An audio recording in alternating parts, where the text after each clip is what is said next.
There's no devil under the earth that is waiting for me to do something wicked, to burn me in a bottomless pit forever and ever with some fork.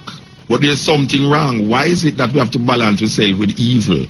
Well, we know that it's the actions that make things evil. And a man evil today can be good tomorrow, and a man good tomorrow, good today can be evil tomorrow.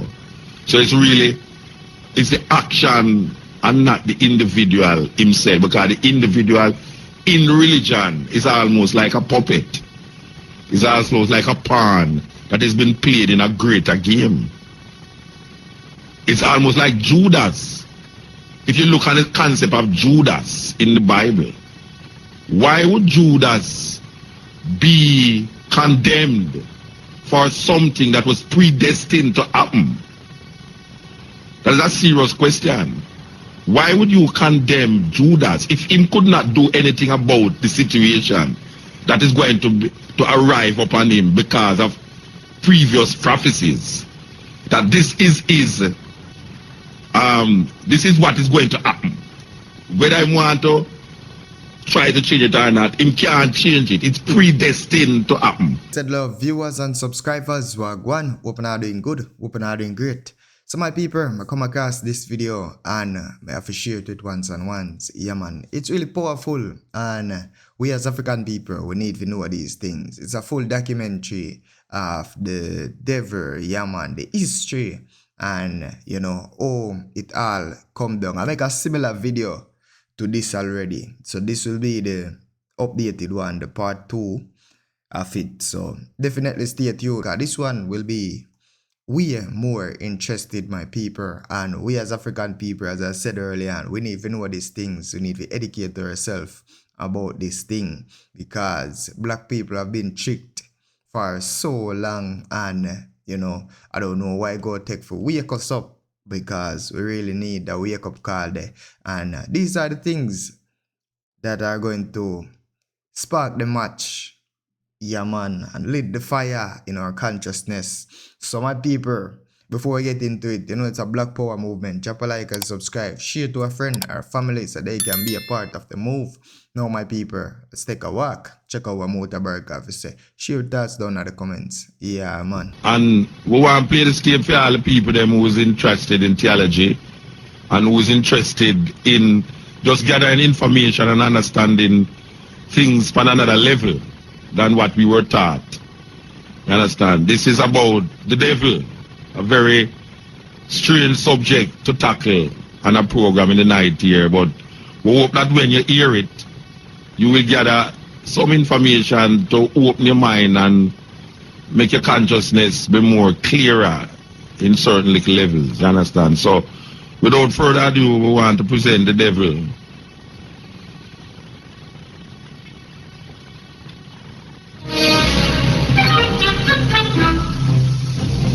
This is not a conventional biography, but then the devil is a thoroughly unconventional, many would say unreal character. Even if you put to one side for a moment widespread skepticism about his very existence, Satan is, by any standards, an unusual subject. For a start, he makes Methuselah at age 969 look like an adolescent. The devil has been around for some 2,000 years in the New Testament, and maybe for a good deal longer in various other guises and incarnations. Indeed, exact details of the birth, parentage, and education of this doughty time traveler are impossible to come by. The devil is very much a part of the Christian viewpoint. Other creeds may have toyed with malign gods and spirits, but none has carved out a similar role. A figure who is the name and the face to put to the abstract reality of evil. On his relationship with the Christian God, reportedly once very close, almost that of a favored son before they had an almighty falling out, it is hard to arrive at an accurate portrait. Are they equal and opposite ends of the spectrum? Principles of good and evil locked in a cosmic battle like Batman and the Joker? Or is the devil not a free agent? Is he still in some fashion under God's control? Official theology appears to endorse the second viewpoint, while the practice and iconography of the churches down the ages backs the first. It is just one of the murky areas of ambiguity that confront the biographer. The question of ancestry is another. The devil has no conventional family tree, but does appear to have forebears in the ancient civilizations of the Near East and in Judaism and Islam. None begins to approach his prominence and powers, but the resemblance is too close to be ignored. The notion of resemblance raises another issue. Though his name in all its various forms, Satan, Lucifer, Beelzebub, Belial, and so on, is, after 2,000 years, universally recognized and planted in every dictionary and encyclopedia, his face and even his form remain an enigma.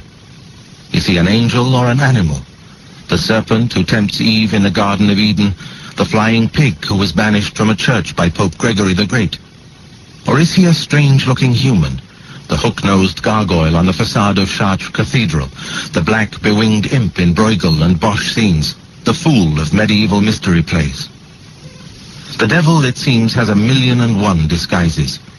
What are taken as his telltale signs, the horns, the cloven hoof, the tail, the breath that smells of sulfur, the black skin and red eyes, are just several of his many masks. He could be anybody or nobody. That is what beguiles. Reported sightings also trouble the biographer. It is impossible to find independent verification for any of them. Are they, as one scholar remarked, all in the mind?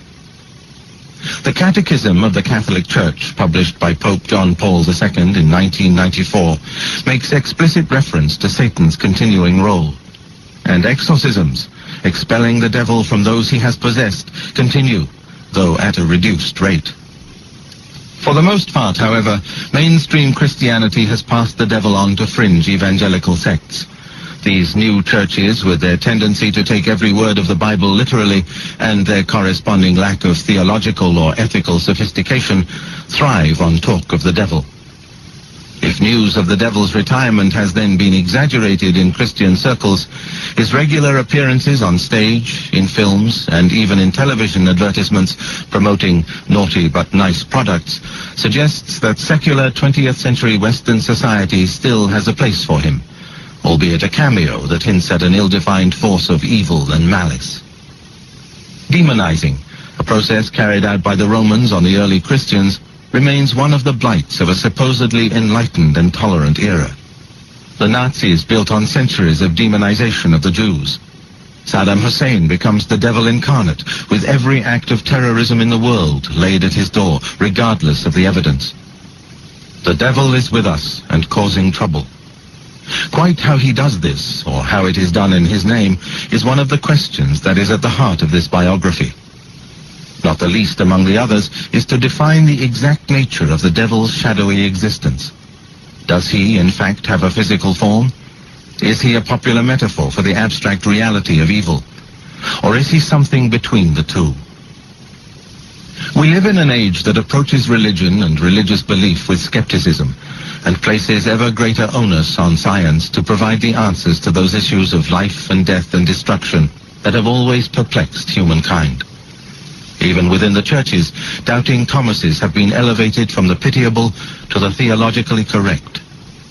Yet many scientists will freely admit that they do not have all the solutions, and never anticipate being in a position to replace God. Bereavement, suffering, pain, natural disasters, the various apparently random crises of life remain as puzzling in the late 20th century as they were to the farmers of ancient Egypt, who despaired when the Nile destroyed their crops. In an age where the faith that saw God as a kind of universal Father Christmas has been destroyed, the myths and symbols of religion retain a unique capacity for helping in negotiating and navigating the inexplicable blows of fate. Rites and rituals can still bring comfort and spiritual growth. Among the most enduring features of the Christian landscape is the devil. His realm, granted, has been steadily eroded by science, as many of the phenomena that were once put down to his wicked hand are irrefutably ascribed to other sources. If, for example, a man had collapsed with an attack of epilepsy in the Near East in the 1st century AD, his behavior would have been put down to possession by the devil or his demons, and he would have been exorcised. In the Middle Ages, such a diagnosis would still have held good, but the patient would have been bled as well. Today, the same behavior is understood in terms of an uncoordinated discharge of motor neurons, and the patient is treated with diazepam. Psychiatry now has names and remedies to explain actions that were once simply called evil. It is no accident that the growth of Freudian psychoanalysis in this century has coincided with a decline in formal attachment to religion. Where once people would have sought counsel from their priest in the confessional and succor in the symbols of good and evil in their churches, today they resort to therapy. There are many more natural and moral occurrences that still have no name and no explanation. The word evil is sometimes questioned in relation to such occurrences. It is considered too abstract, too judgmental. Philosophers will argue that ours is a morally neutral universe with neither good nor evil. Yet many can still almost daily point to actions they would deem as evil, from violent crime, child abuse and rape to acts of terrorism and the development of nuclear weapons. The important thing is that evil, otherwise an abstract metaphysical concept, can be identified. In the modern mind, it is located within each individual, what Jung called our shadow. Historically, the tendency was to place it outside, on the devil, who exploited a weakness in the human makeup. Of the two placements, the contemporary option is harder to deal with, since it imposes a responsibility on each and every individual. The traditional route, while emphasizing that God gave each man and woman free will, the capacity to choose right or wrong, did have the bonus of offloading some of the burden onto an external force.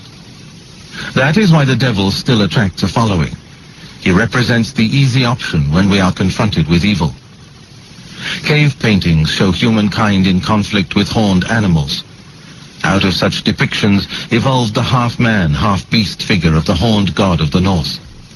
This in turn influenced the Teutonic, Norse and Celtic deities, and ultimately the Christian devil. Tracing such links has been one of my tasks. Once good and evil were slotted into the model of some sort of deity, there were then efforts to sort out the exact relationship between the two. Ancient civilizations tended to see them as two sides of the same coin. In Egypt, for instance, Seth and Horus were often worshipped and even depicted together, the generally benign sky god and the usually malevolent god of the desert. The key to a good life was to achieve harmony, or ma'at, between these conflicting forces. The deities of Egypt and of Canaan and the various peoples of Mesopotamia were monist, where only one overall divine principle encompassed within its pantheon both good and bad. Judaism took the monist approach. Yahweh was the almighty, all-powerful one, equally responsible, the Old Testament makes clear, for good and bad events and actions, even at one stage egging Moses on to rape and pillage. This monism began to be eroded in the book of Job. There, Satan makes his first appearance, still very much under Yahweh's wing, as a kind of chief prosecutor at the heavenly court, but at odds with his master over the human capacity to do or be good for its own sake. It was in the apocryphal literature that blossomed between the writing of the final books of the Old Testament and the time of Christ that a sustained challenge was mounted to official monism. For a variety of social, political, and religious reasons to do with the upheavals and disappointments that God's chosen people were experiencing, the figure of Satan, the fallen angel, found a place as Yahweh's rival in a cosmic battle, the scapegoat for the Jews' misfortunes. In a pattern to be repeated throughout history, the Jewish people tried to understand why their God could have abandoned them, and hit upon the wiles and temptations of Satan as the reason. All that was evil or negative in the world was ascribed to this angel of darkness. The devil is second only to Jesus in the New Testament, but distinct and different approaches to the question of good and evil can be seen between the would-be eyewitness accounts in the Gospels of Matthew, Mark, and Luke, the more philosophical and Greek-influenced writings of St. Paul, and the colorful and apocalyptic book of Revelations. No single line emerges from the New Testament about Satan, though his status is increased enormously and the official monist line is maintained. The problem was to integrate two apparently contradictory ideas: a God who was all-powerful and all-knowing, and thus who allowed humanity to suffer, and a God who was also apparently all-loving. The 18th century Scottish philosopher David Hume summed up the dilemma succinctly when he wrote of God, "Is he willing to prevent evil but not able? Then he is impotent. Is he able but not willing? Then he is malevolent. Is he both able and willing? Whence then is evil?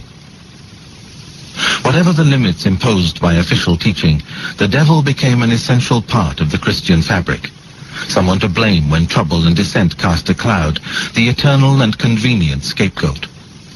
When the Reformation shattered the hope of one holy apostolic Europe under the papacy, both sides were quick to see the devil's hand manipulating their rivals. Luther had only to think of Rome to see a hellish city full of demons parading around in the scarlet robes of cardinals, while one of the most popular depictions of the Protestant reformer among Catholics had him listening attentively as the devil whispered in his ear. The devil became synonymous with the deities of any rival creed to Christianity. With the rise of Islam in the 8th century and its spread into continental Europe, and especially into Christendom's lost province, Spain, Muslims were targeted as the devil's disciples. Later, the language of the Crusades, whatever their true political purpose, was all about defeating the infidel and winning back the holy places in Jerusalem from the powers of darkness. The devil was an essential part in putting a face to evil. He was also useful in the Roman Church's attempts to outlaw practices it objected to on moral grounds. Since Augustine in the 5th century, it had enforced a strict code of sexual morality. Those who broke it, and particularly those women who were seen by clerics as following in the footsteps of Eve by seducing men into wrongdoing, ran the risk of being tainted with the devil. The witch craze was part of a long-running conspiracy theory, a collective fantasy particularly prevalent among Christians, though seen in recent times in social workers and therapists who endorse allegations of satanic ritual abuse, that there is a group within society breaking all the rules and subverting all the norms.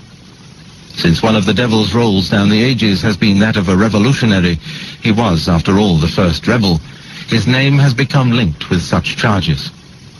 These usually include nocturnal meetings, symbolizing the path of darkness, not light, inversion of Christian images, orgies, incest, sexual depravity, blood sacrifice. Self-avowed Satanists remain, for the most part, people who are either sick or who feel in some way rejected, marginalized, or cast out by society, and who turn to the devil as a channel to express their own alienation. The search to understand, quantify, and even negate that evil, so much a part of the devil's story, is part of this biography. It makes no pretense to have the answers that have eluded humanity since the beginning. It merely observes the role the devil has played and continues to play in an endeavor to make sense of the inexplicable. People today believe in the devil as a reality, yet those who deny the existence of evil altogether remain a minority. The rest inhabit various staging posts on the way from one position to the other, that there are evil actions but not evil individuals, or that people can be evil but that evil is within them. Such formulas can seem thin and inadequate when faced by daily news reports of terrible and terrifying acts of cruelty and barbarity around the world. Can the hatred that created Auschwitz be found only within humanity? Or is there a greater force of evil out there? The fundamental question of evil remains, and with it, the devil. Though the blackest of black sheep, the devil is seen today as a member of the extended Christian family. Yet the devil, who is such a menacing figure in the New Testament, can trace his lineage back not just to Judaism, but to pre-Christian times and to other creeds and cultures that had an influence on the authors of the Bible. Satan did not suddenly appear from nowhere as a fully grown adult to traumatize Job, tempt Jesus in the desert, and terrorize generations of Christians. There were precedents, parallels, and a universal need for a figure or formula to explain away what might loosely be termed evil. He came from a long line of demons and evil spirits that had fulfilled just such a role for the peoples of the Near East for 4 millennia. While most traditions saw their gods as monist, two-faced, angels of munificence and kindness one minute, and the next, for no reason, demons of cruelty and destructiveness, there was a growing trend in the immediate pre-Christian era toward what became known as dualism. Good and evil were increasingly seen as opposite and even independent forces. Plato labored to separate evil from the creator, body from spirit, the one base, earthbound and morally neutral, the second purer and capable of choosing between good and evil. The Jews, in the wake of their exile in Babylon, followed this fashion for creating separate principles of good and evil. While they were later to revert to a more ambiguous position, officially at least, evil spirits have always had a role in popular Judaism. The Christians implicitly enshrined opposite poles of good and evil in their gospel through the character of the devil. In examining the cross-fertilization of ideas between various cultures and peoples, the devil should not be seen as a character invented by one civilization and handed on to others. There are many influences and no single line of development. Therefore, there cannot be a single starting point to this biography. The devil has not one birthplace, but many. As many, in fact, as there were human imaginations trying to understand their existence and their environment. The great attraction of evil spirits remains that they put a face to the irrational and can explain away the abstract reality of evil in the world. The Egyptian civilization that thrived along the Nile and its delta from the 4th millennium BC until the time of classical Greece and Rome was a model for all that followed. Religion was not organized in any institutional form, with churches and priests and rule books, but was nonetheless an integral part of Egyptian life. Egyptians searched in their religion for something beyond the cycles of everyday existence, for a timeless, unchanging cosmos. The afterlife was a great obsession, as the mummies and grave goods in the death chambers of the pyramids make abundantly clear. Each Egyptian sought to prepare his or her case to put to the gods when he arrived on the threshold of the underworld. Tuat, the underworld, bears a passing resemblance to the hell that was later to become the Christian devil's lair. While its location is not so much under the earth as all around it, Tuat's undisputed master of ceremonies is the black, jackal-headed god Anpu, or Anubis. Represented in tomb paintings like the rest of the Egyptian deity as half man, half beast, Anubis has a tail and horns, and is sometimes shown with the scales that weigh the souls of the dead. The Egyptians believed in many gods, but saw them all as manifestations of the one God. There was no other figure to rival the one God. However, within this pantheon, individual gods could be helpers and hurters. When the crops flourished and life was sweet, the Egyptians would worship the sun god, Ra, or Amun-Re. But when there was drought and famine, plague or infestation, they would pray to Seth.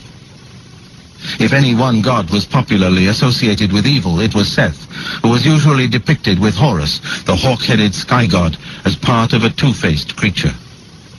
Seth appears in a variety of guises, sometimes a serpent or a black pig, but most often he is a tall, upright figure with boxed-off ears and a proboscis-like snout. In many Egyptian myths, Seth and Horus are locked in mortal combat. The two spend their adulthood with daggers drawn. The ongoing battle represents disharmony, lack of ma'at.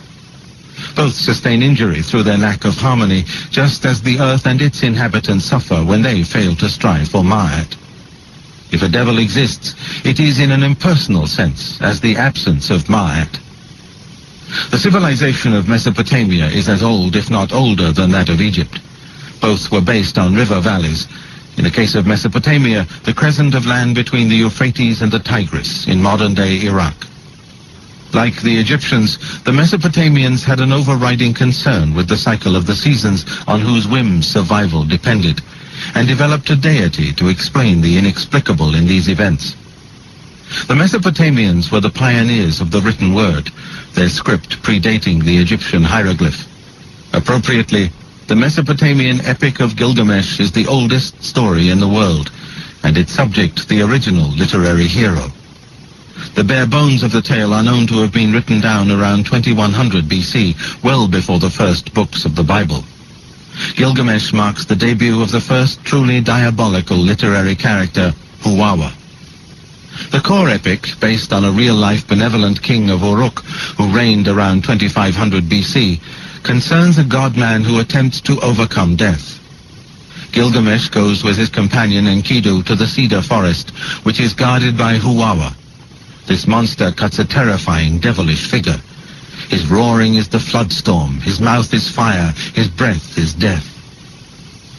As the story was passed on from generation to generation, the struggle between the two took on a broader cosmic significance, and the character of Huwawa became more and more demonic. mirroring the later transformation of the menacing but manageable Satan of the Old Testament into the all-pervading evil one of later literature. Demonology, and indeed the whole notion of a cosmic battle between good and evil, was well developed in Mesopotamia. The people, much more pessimistic and superstitious than the Egyptians, believed they lived on the battleground between the gods and the demons. The demons tended to be secondary to the gods, able to cause trouble, pain, and suffering, but ultimately unable to take on and defeat them. But this did not stop them from trying. Like other peoples of the Near East, the Canaanites, or Phoenicians as the Greeks called them, fashioned gods and demons to help them to understand the challenges and blessings thrown up by their environment. Many of the Canaanites were fishermen and traders at the mercy of the sea. The Canaanites had a highly developed religious tradition whose influences can be seen in the Old Testament and most clearly in the book of Job, where Satan makes his fascinating debut. The archaeological discovery in 1928-1929 of the ancient city of Ugarit on the Syrian coast revealed details of the religious beliefs of the Canaanites and evidence of the extent of their contact with the Egyptians and the Mesopotamians. Among the finds that have been dated around 1400 BC are a series of epic poems chronicling the primary Canaanite fertility myths. The key characters are the storm god Baal and his sister, or perhaps wife, Anath. Baal was the son of the high god of the Canaanites, El, ruler of sky and sun, often depicted as a bull. Baal and Anath were both symbols of fertility, a central preoccupation in Canaan as in Egypt and Mesopotamia. Their great enemy was Mot, lord of death and sterility. Just as Huwawa initially triumphs over Gilgamesh, Mot defeats Baal and swallows him, ushering in an era when the crops die in the fields. After 7 years, Anath has her revenge on Mot, killing him and grinding his body into seed to make the fields blossom once more. Anath's victory liberates Baal, who comes back from the dead and inspires a new age of plenty. Thereafter, he and Mot continue their fight, locked in eternal battle. In the Canaanite myth, as in those of Egypt and Mesopotamia, while opposites are important, the idea of dualism is missing. The Greek pantheon is enormously complex and amorphous, a mixture of outside influences from other Near Eastern civilizations, with the myths and legends that belong to the various groups who lived around the Aegean Sea. Brought together by their common language, the Dorians, Ionians, Aeolians, and other Hellenic peoples whom history groups together as the Greeks, held sometimes self-contradictory views on cosmic powers and their own fate after death. At a popular level, there existed superstitions and rituals redolent of those described already in Mesopotamia and Egypt. But what distinguished Greece was that its writers and thinkers attempted, with the birth of schools of philosophy in the 4th century BC, to rationalize human existence and death.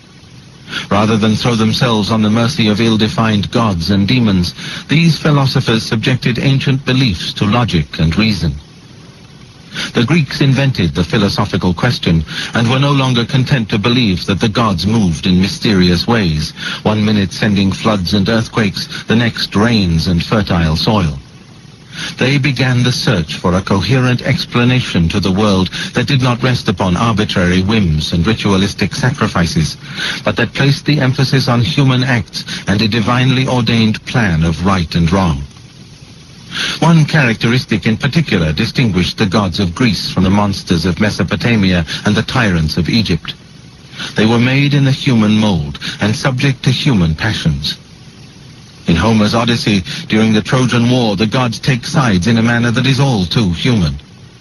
Homer attributed to the gods everything that was unpleasant in humankind: theft, adultery, deceit. However, Homer's attempt to give a recognizable form to religious beliefs cannot be taken as a blueprint for the faith of society at large. He made little distinction between gods and demons. All had ambiguous characters, a heavenly side as well as traits that belonged in the underworld. Ultimately, all the gods were manifestations of the one God. The Greeks had no one who even aspired to the role later taken by the Christian devil. In fashioning their image of Satan, however, subsequent generations of Christian thinkers, writers, and artists owe a great debt to the Greeks. Some of Lucifer's best-known characteristics are to be glimpsed in the players in the Greek celestial drama. Hermes, for example, was both the messenger of the heavenly court and the god of thieves who led the dead into the underworld. His traditional depiction with winged sandals is believed to have influenced medieval artists. Hermes' son, Pan, was the god of sexual desire, a force seen by the Greeks as both creative and destructive. When the Christians, strongly influenced by Augustine in the 5th century, started to condemn anything to do with sex as bad and devilish, they turned to Pan for iconographic inspiration. His horned, hairy, goat-like figure was the model for many a painting of the lusty, bestial devil. The Greeks were constantly changing, reassessing, and developing their religious beliefs. In the 8th century BC, Homer saw the underworld as a grove of willow and poplar trees, where no distinction was made between the righteous and the wicked. Later writers began to look for some form of divine judgment in death as a way of justifying the fluctuations of fate in this world. Slowly, the underworld came to be more and more associated with the character of Hades, and took on the features of the pit of suffering and gnashing of teeth, fires forever ablaze, with which later generations of Christians became all too familiar. However, the body, weak and subject to ungodly passions and impulses, could deflect man away from the good and toward evil. Plato defined evil in a variety of ways. One argument, he stated, was that evil had no real being at all, but was rather a lack of perfection.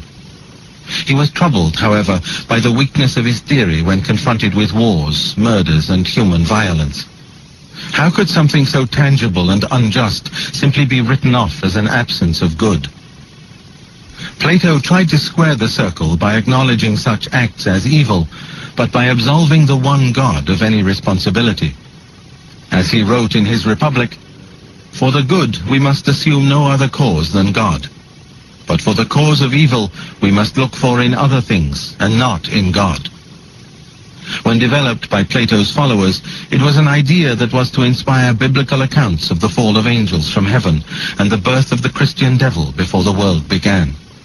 In Persia, it was the prophet Zoroaster, literally golden splendor, who broke the tradition of numerous nature gods and demons in Mesopotamia, and who produced the first character akin in his powers and aims to the Christian devil. Details of the life of Zoroaster are few, but he is believed to have lived between the later half of the 7th century BC and the middle of the 6th century in Bactria, the area known today as Iran. He abandoned the ancient Mesopotamian tradition of two-faced gods, sometimes good and sometimes bad, exerting their power over their followers through forces of nature, and taught his disciples instead that there were two opposite and equivalent forces, the one positive and the other negative. By relegating existing gods to minor roles, Zoroaster elevated Ahura Mazda, the god of light, above all others.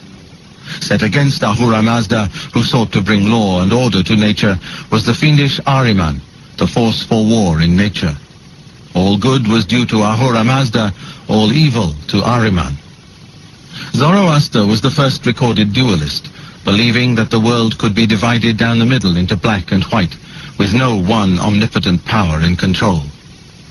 The Gauthas, or hymns, that were reputedly written by Zoroaster make abundantly clear the general principle of opposites. The hymns say, "Now at the beginning the twin spirits have declared their nature, the better and the evil. Of these two spirits, the evil one chose to do the worst things, but the most holy spirit, clothed in the most steadfast heavens, joined himself unto righteousness." Some of Zoroaster's disciples later talked of this Holy Spirit as one of two conflicting spirits within the Ahriman, or Evil One. In this system, Ahura Mazda was an overall power who begat twin spirits of good and evil, and then left them to battle for the soul of mankind. He was then the court of ultimate appeal, giving them freedom of action, but preventing a final victory for evil. This notion of the supreme God retaining a final veto over the power of the devil is present in Christian teaching. It is difficult not to spot in the figure of Ahriman a prototype of the Christian devil. Described as the evil one, a cosmic force to rival that of the good God, he was likened by Zoroaster to a serpent. As the devil is held responsible for the 7 deadly sins in Christianity, Ahriman was served by 7 arch-fiends: wrong-mindedness, heresy, anarchy, discord, presumption, hunger, and thirst. He inhabited a hell-like void, and Zoroastrianism taught that on death the soul passes over an accountant's bridge, where those who had sinned could be pulled down into the void for eternal punishment by Ahriman. As we are saying, enough things are going over the holiday, but just want the people them keep safe and nobody else spread your money where you can't get back no money next year, you know. Because after the holiday, reality will lick you, you understand? You're going to have to come back to that reality. Okay, hope you're listening to where I go on, you know. Very important documentary here on the devil. So we'll go back to college. This is recess time, you know, but recess done, so we'll go back now. Abundantly clear the general principle of opposites. The hymns say, "Now at the beginning the twin spirits have declared their nature, the better and the evil. Of these 2 spirits, the evil one chose to do the worst things, but the most Holy Spirit, clothed in the most steadfast heavens, joined himself unto righteousness." Some of Zoroaster's disciples later talked of this Holy Spirit as one of 2 conflicting spirits within the Ahriman, or evil one. In this system, Ahura Mazda was an overall power who begat twin spirits of good and evil, and then left them to battle for the soul of mankind. He was then the court of ultimate appeal, giving them freedom of action, but preventing a final victory for evil. This notion of the supreme God retaining a final veto over the power of the devil is present in Christian teaching. It is difficult not to spot in the figure of Ahriman a prototype of the Christian devil. Described as the evil one, a cosmic force to rival that of the good God, he was likened by Zoroaster to a serpent. As the devil is held responsible for the 7 deadly sins in Christianity, Ahriman was served by 7 arch-fiends: wrong-mindedness, heresy, anarchy, discord, presumption, hunger, and thirst. He inhabited a hell-like void, and Zoroastrianism taught that on death the soul passes over an accountant's bridge, where those who had sinned could be pulled down into the void for eternal punishment by Ahriman. There are other parallels between Zoroaster's teachings and those of Christianity. Both warn that a great world crisis is at hand and anticipate a day of judgment. Zoroastrianism talks of a savior created by Zoroaster's seed who will come to redeem the world. The interchange of ideas between Zoroastrianism and Judaism, and hence Christianity, has been well established historically, geographically, and culturally. Although a minority cult, Zoroastrianism influenced a diverse range of groups, most notably the various Gnostic groups who undermined mainstream Christianity with their dualistic views of the world. There is scarcely a mention of the devil in the Old Testament. The figure who plays such a leading role in the New Testament is conspicuous only by his earlier absence. However, scattered throughout the Old Testament is a cast of characters who, individually and together, contain the seeds of the future Prince of Darkness, though they never truly aspire to his role as the apotheosis of evil. The Jewishness of Christianity makes the Hebrew Scriptures, as the Old Testament is often known, the nursery for the devil. Without Judaism, many of the notions Christians today take for granted would never have evolved, while in purely practical terms, without the seedbed and protective cover of Judaism, the tiny band of followers of a short-lived Messiah from Nazareth could not have managed to found one of the world's great religions. The books of the Old Testament were composed between roughly 900 and 100 BC, though the texts, as we know them today, mostly date from the period after the exile of Jews to Babylon from 586 to 538. Carted away from the Promised Land with their spiritual home, the temple destroyed by their conquerors, the Israelites fell back for sustenance and moral courage on weekly readings of the Scriptures. By the end of the exile, or soon afterward, the first 5 books of the Old Testament, the Pentateuch, had taken on the form we know today, though they detailed events from over 500 years earlier. Though Mesopotamia boasts some of the earliest written texts, the Jews were truly the first people of a book, with the Christians and Muslims following in their wake. When looking at the development of the concept of the devil in the Old and the New Testament, there is no point looking for one right answer. The Bible is a collection of writings by people who use history not simply to report events, but to put over a particular slant.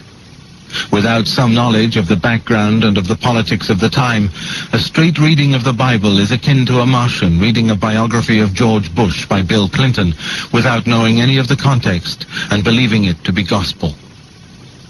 The exile was a crucial experience in the molding of Jewish identity. It challenged the Israelites to rethink what they had previously taken for granted, their status as God's chosen people. How could Yahweh have allowed them to be enslaved and humiliated? Had he abandoned them? Or had some other force intervened to direct them away from the path of righteousness? Human sinfulness did not seem an adequate explanation for so great a suffering. The arbitrary nature of Yahweh's anger was disorientating and demoralizing, and led not only to a return to the scriptures, but to a parallel surge of interest in superstition, folklore, and myth. This extant oral tradition offered one way forward in the darkness of abandonment and confusion. The prevailing impression left by the Old Testament is that Yahweh, like the one God of the Egyptians, was responsible for everything on earth, holding it in balance through the law that he had handed down to Moses. On the surface, Yahweh leaves no room for anything approximating a personification of evil. The most basic contrast between the Old and New Testaments is that in the first, God is often cruel and willful, while in the second, his all-loving and all-forgiving nature is much more to the fore.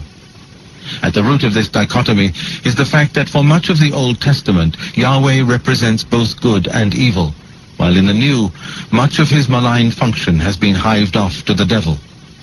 Much of the early part of the Old Testament in particular is concerned with strict adherence to the law and observance of ritual. Obedience was an obligation that went with the covenant, a response to the love shown by Yahweh.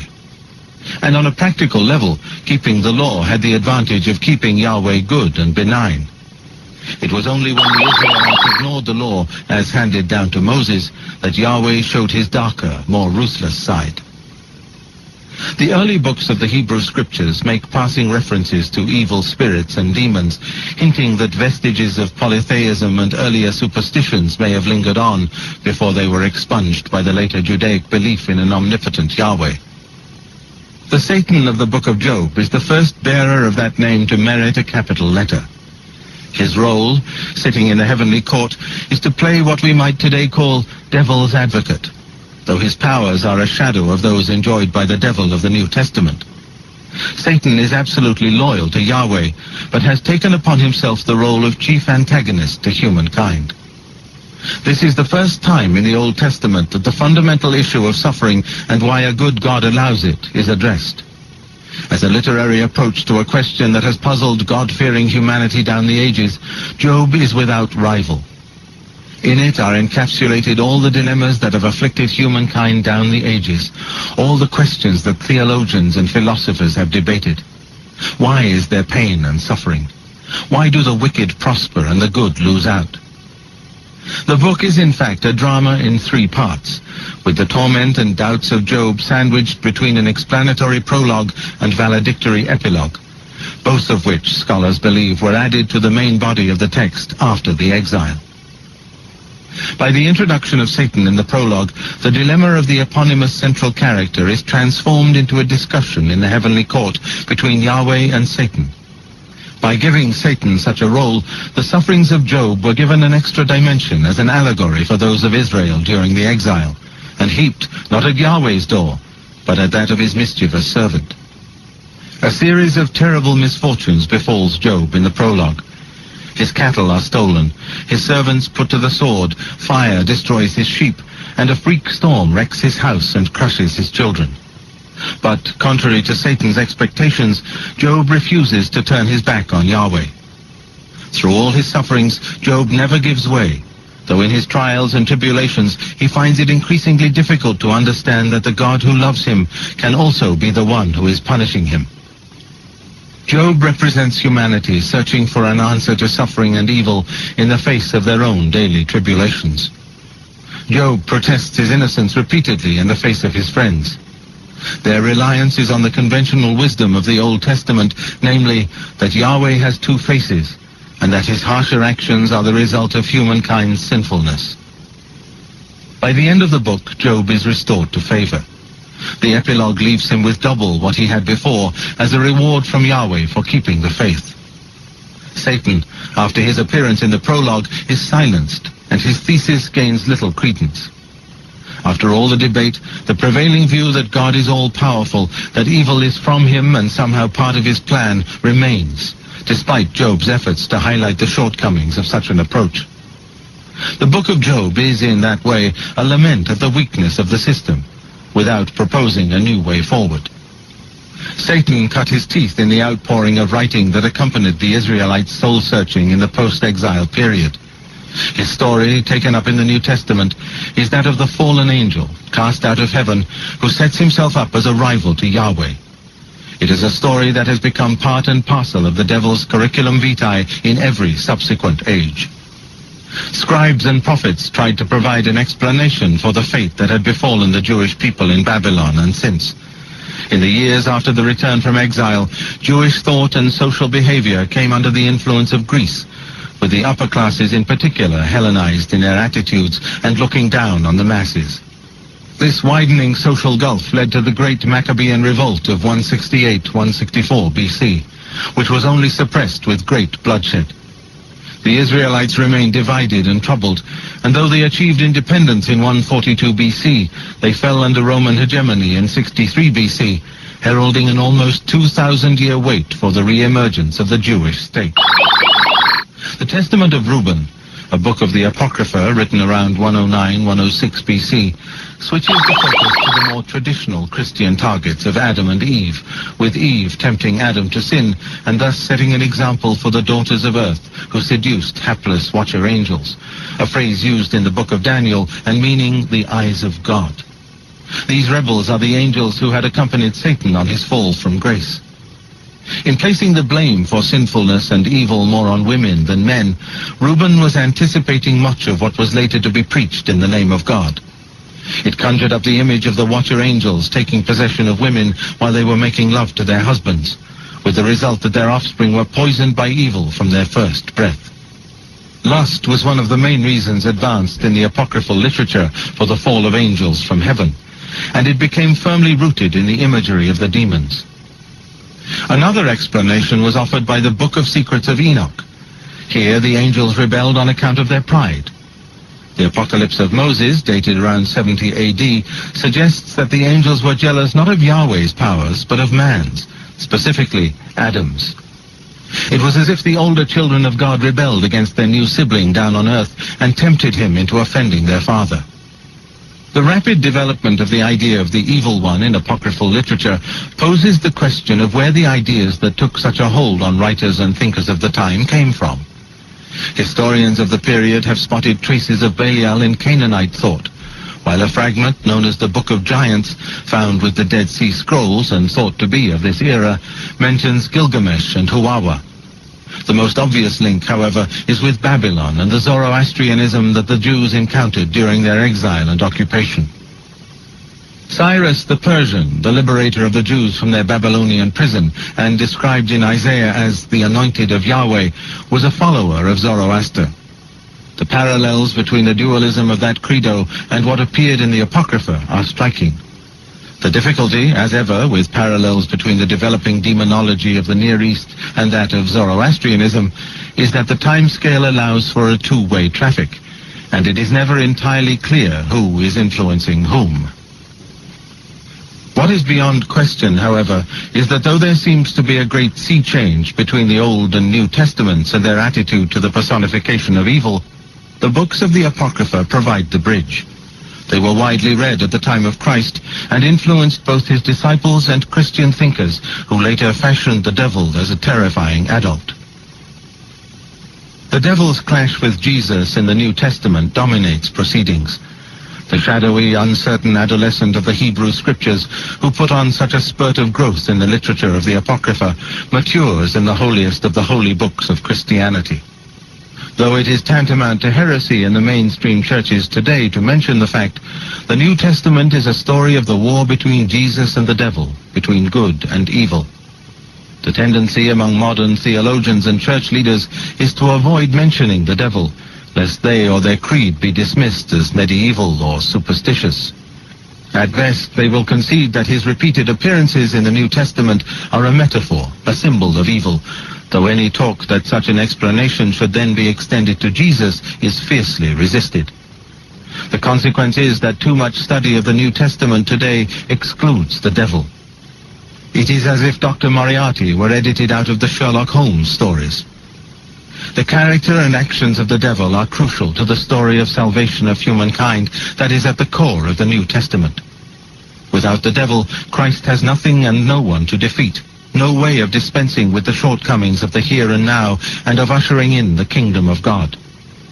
Yet the devil does not rise out of the pages of the New Testament as a rounded character, the ever-eager artful dodger, the conman in working clothes who became central to the Christian tradition. This is perhaps not surprising when one considers that Jesus, too, is seen more on account of his deeds than as himself. These omissions would seem to confirm the theory that the New Testament is more than a straightforward history and biography, that it should be read on more than one level. The New Testament contains not a single description of Christ, what color his hair and eyes were. Though it is his humanity that is crucial, a God-made man, there is little sense of Jesus as a person. His image was later created by generation after generation of artists, down to today's favored rendition of him with blue eyes, hippie hair, and a beard, the erstwhile star of Jesus Christ Superstar. Likewise, the devil can often appear a cipher, a caricature of unpleasantness, conjured up to convey a point. When his personality is explored, it is without a single focus. The questions of origins and background are left vague. The conclusion of the New Testament may be a victory for Christ and the powers of light, but the devil's fate is far from crystal clear. He is stranded in a kind of limbo, marauding and threatening, but at the same time ultimately doomed come the day of judgment. The New Testament writers left it to subsequent generations of Christians, high and low, learned and superstitious, to mold this compelling creature into the apotheosis of evil. Whatever the different ways of approaching the New Testament, the Gospel accounts are presented from the pulpit and in various papal pronouncements as if they are a verbatim transcript of Christ's pronouncements. The truth is rather different. They are the words of God in the words of man, and were written up to 70 years after the crucifixion of Jesus. Like the Old Testament, the New is in no particular chronological order, and reflects the political and social outlook of its authors. Some of St. Paul's letters, for example, predate the writing of the Gospel accounts. In the New Testament, however, they come afterward. And though the Gospels themselves start with Matthew's version, there is a strong, many would say overwhelming case for saying that Mark's was the first Gospel. Paul, in particular, is characteristic of another too easily forgotten aspect of the New Testament, the conviction that the second coming was imminent. This plays some part in its, at times, catch-all and simplistic tendency to put everything ill down to the devil. The authors of much of the New Testament were sure that the Messiah's return in triumph would be any day, and that the people had to be won around. Such messianic hopes proved illusory, and received the first of many setbacks when the Jews fought what was for many of them a holy war against their Roman overlords from 66 to 70 AD. The Messiah did not descend from on high to rescue his people. Instead, Jerusalem was destroyed, with Jew turning against Jew as the bitter factional divisions between Pharisees and Sadducees turned into a witch hunt in the name of purity.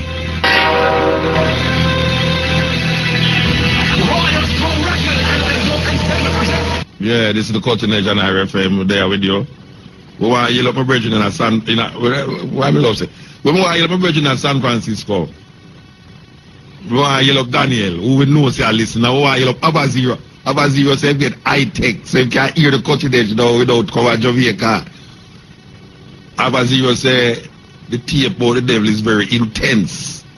So we want to big up the man, you know, because you know a long time Abaziro want to find out how to hear the Cutting Edge like which part today that they get the opportunity to do it now. So we want to yell up Usher, because we know say without a doubt Usher line up that. You understand? So Usher, we want to big you up to make your father can listen to his favorite program from Berkeley. That don't mean he must come back to Jamaica now, you know, so you can hear the cutting edge from Berkeley, you know. Alright, sir. This is the cutting edge on RFM. We're presenting to you a biography of the devil. First time on the radio, anyway, which is the second time on the cutting edge still, but you know, you're not going to hear them theological reasoning, yeah. College reasoning, yeah. For no other radio station. Them hours a morning, yeah. You understand? So, without further ado, cutting edge. Without Paul, Christianity might well have remained just another apocalyptic Jewish cult. It was this poacher-turned-gamekeeper who spread Christ's teachings beyond Israel, nurtured the developing church with a missionary zeal, gave intellectual vigor to the credo, and debunked the idea that Jesus came only for the Jews.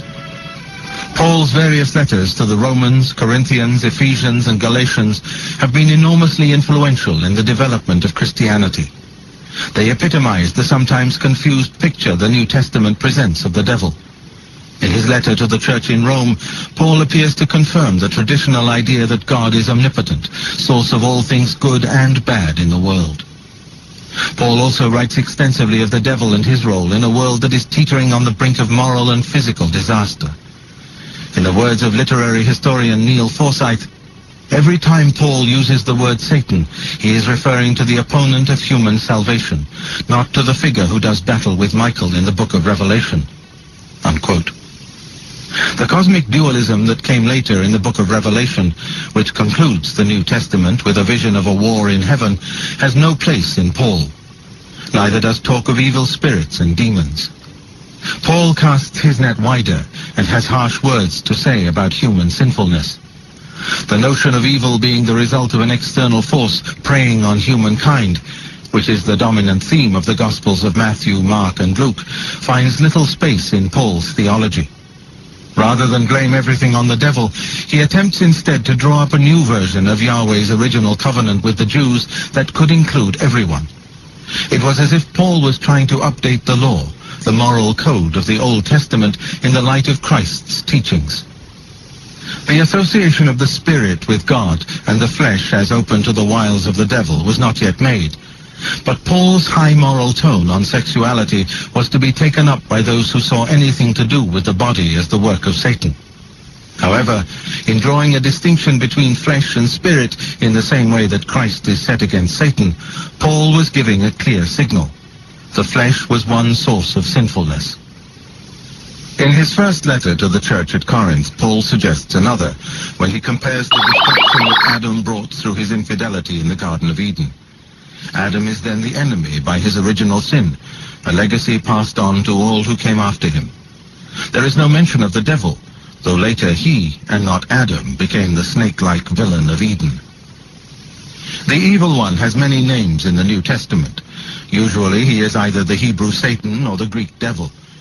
In the three synoptic Gospels, the accounts by Matthew, Mark, and Luke of Christ's life written after Paul, the devil also appears as Beelzebub.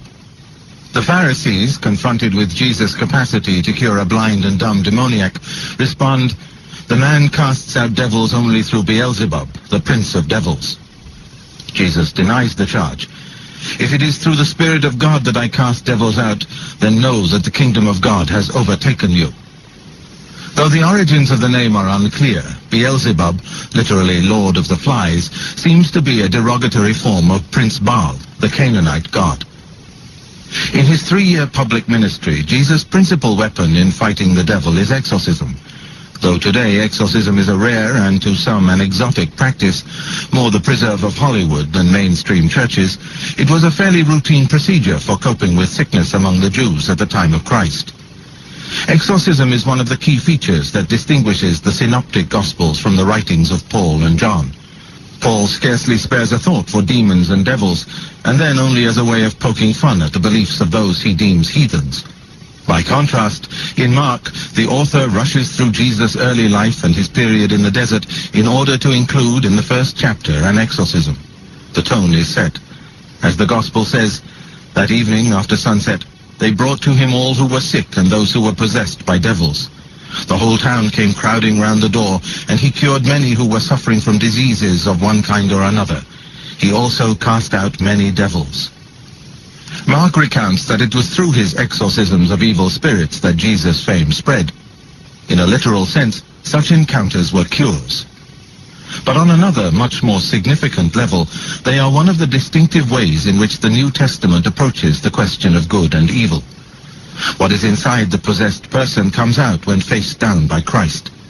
Jesus makes it clear that the true source of disharmony in individuals and, by association, in the world, is an external agent, evil spirits who are in the pay of the devil.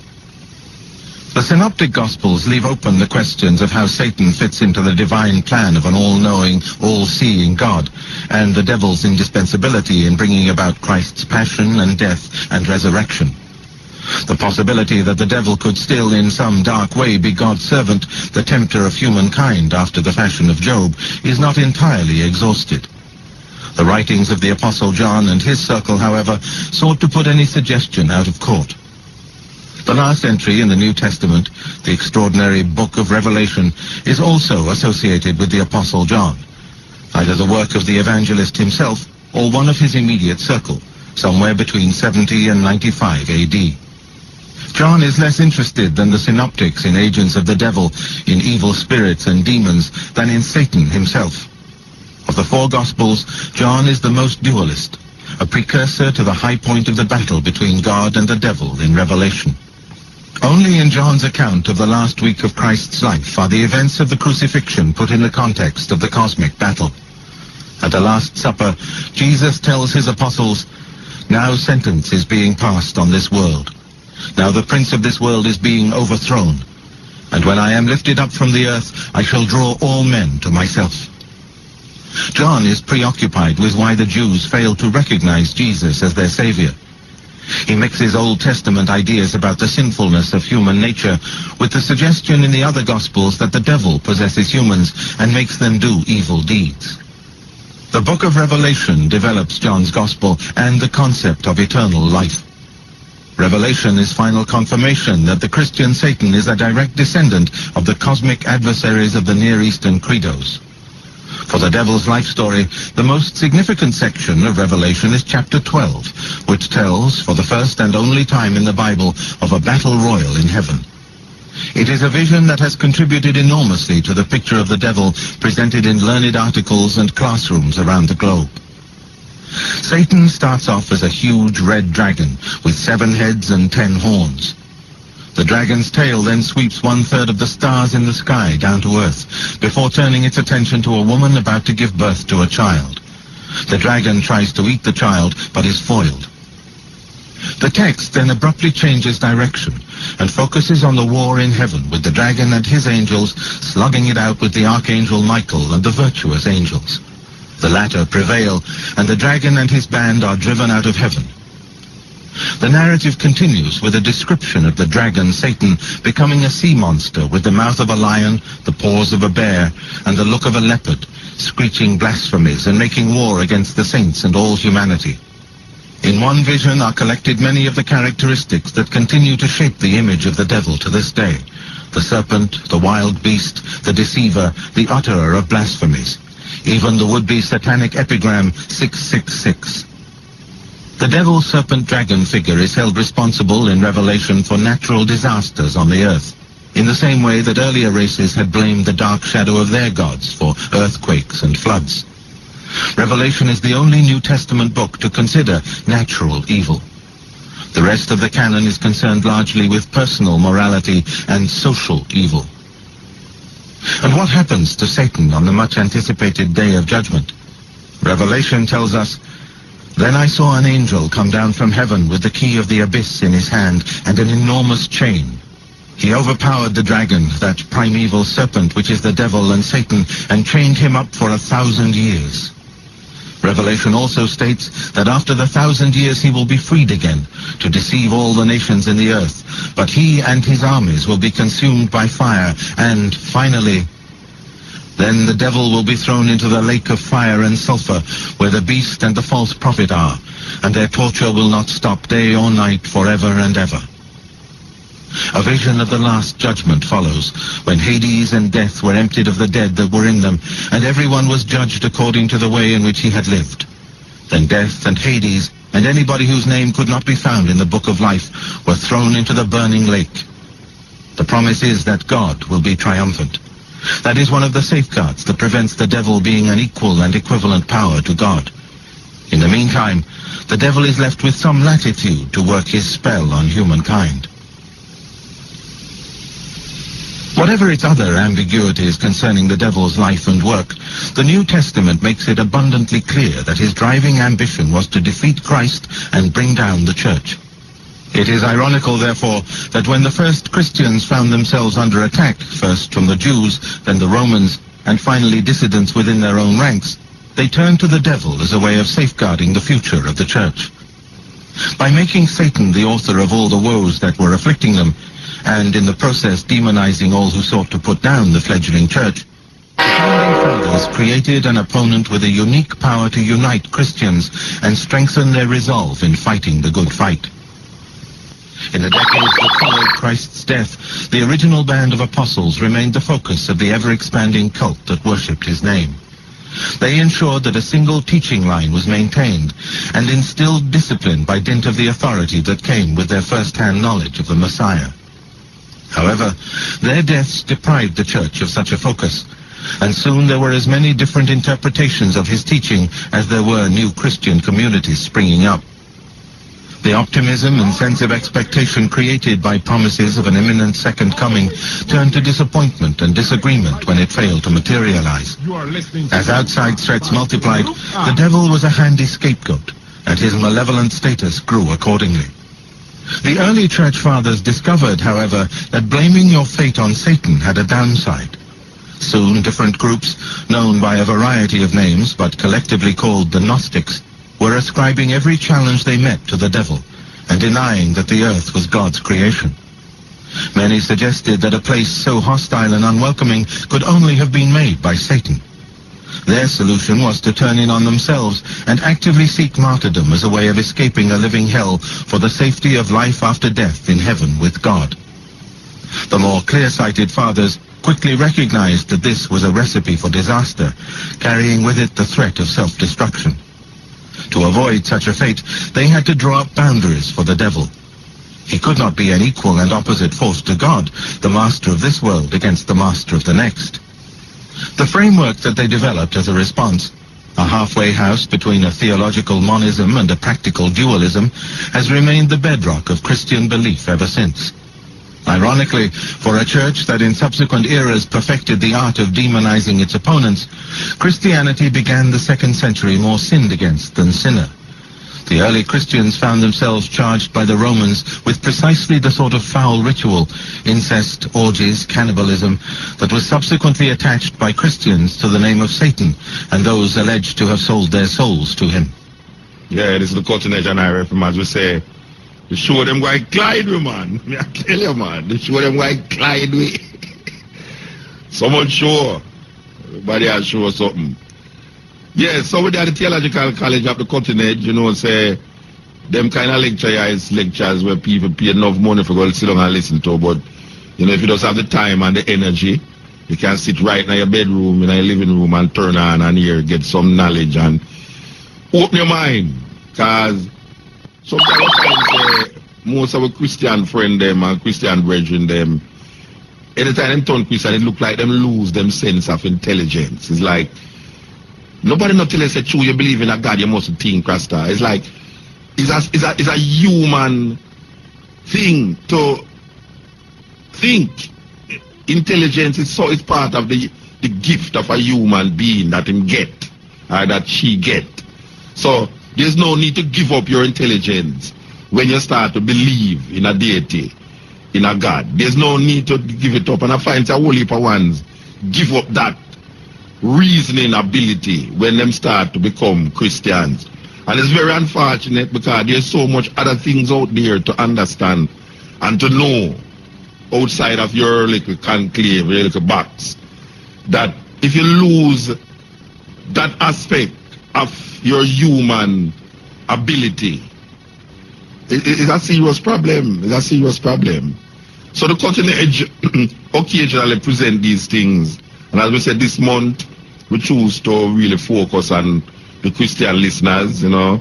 represent something that I did about, don't know much about the Bible, and it focus on the New Testament. Today, we're giving you a different aspect. If people can have a biography of the devil. You know, I've always said that instead of keeping the devil alive, why them don't have a world court? A world court, and just try the devil for all the atrocities that him do for 2,000 years, and just put him to rest instead of keeping him alive.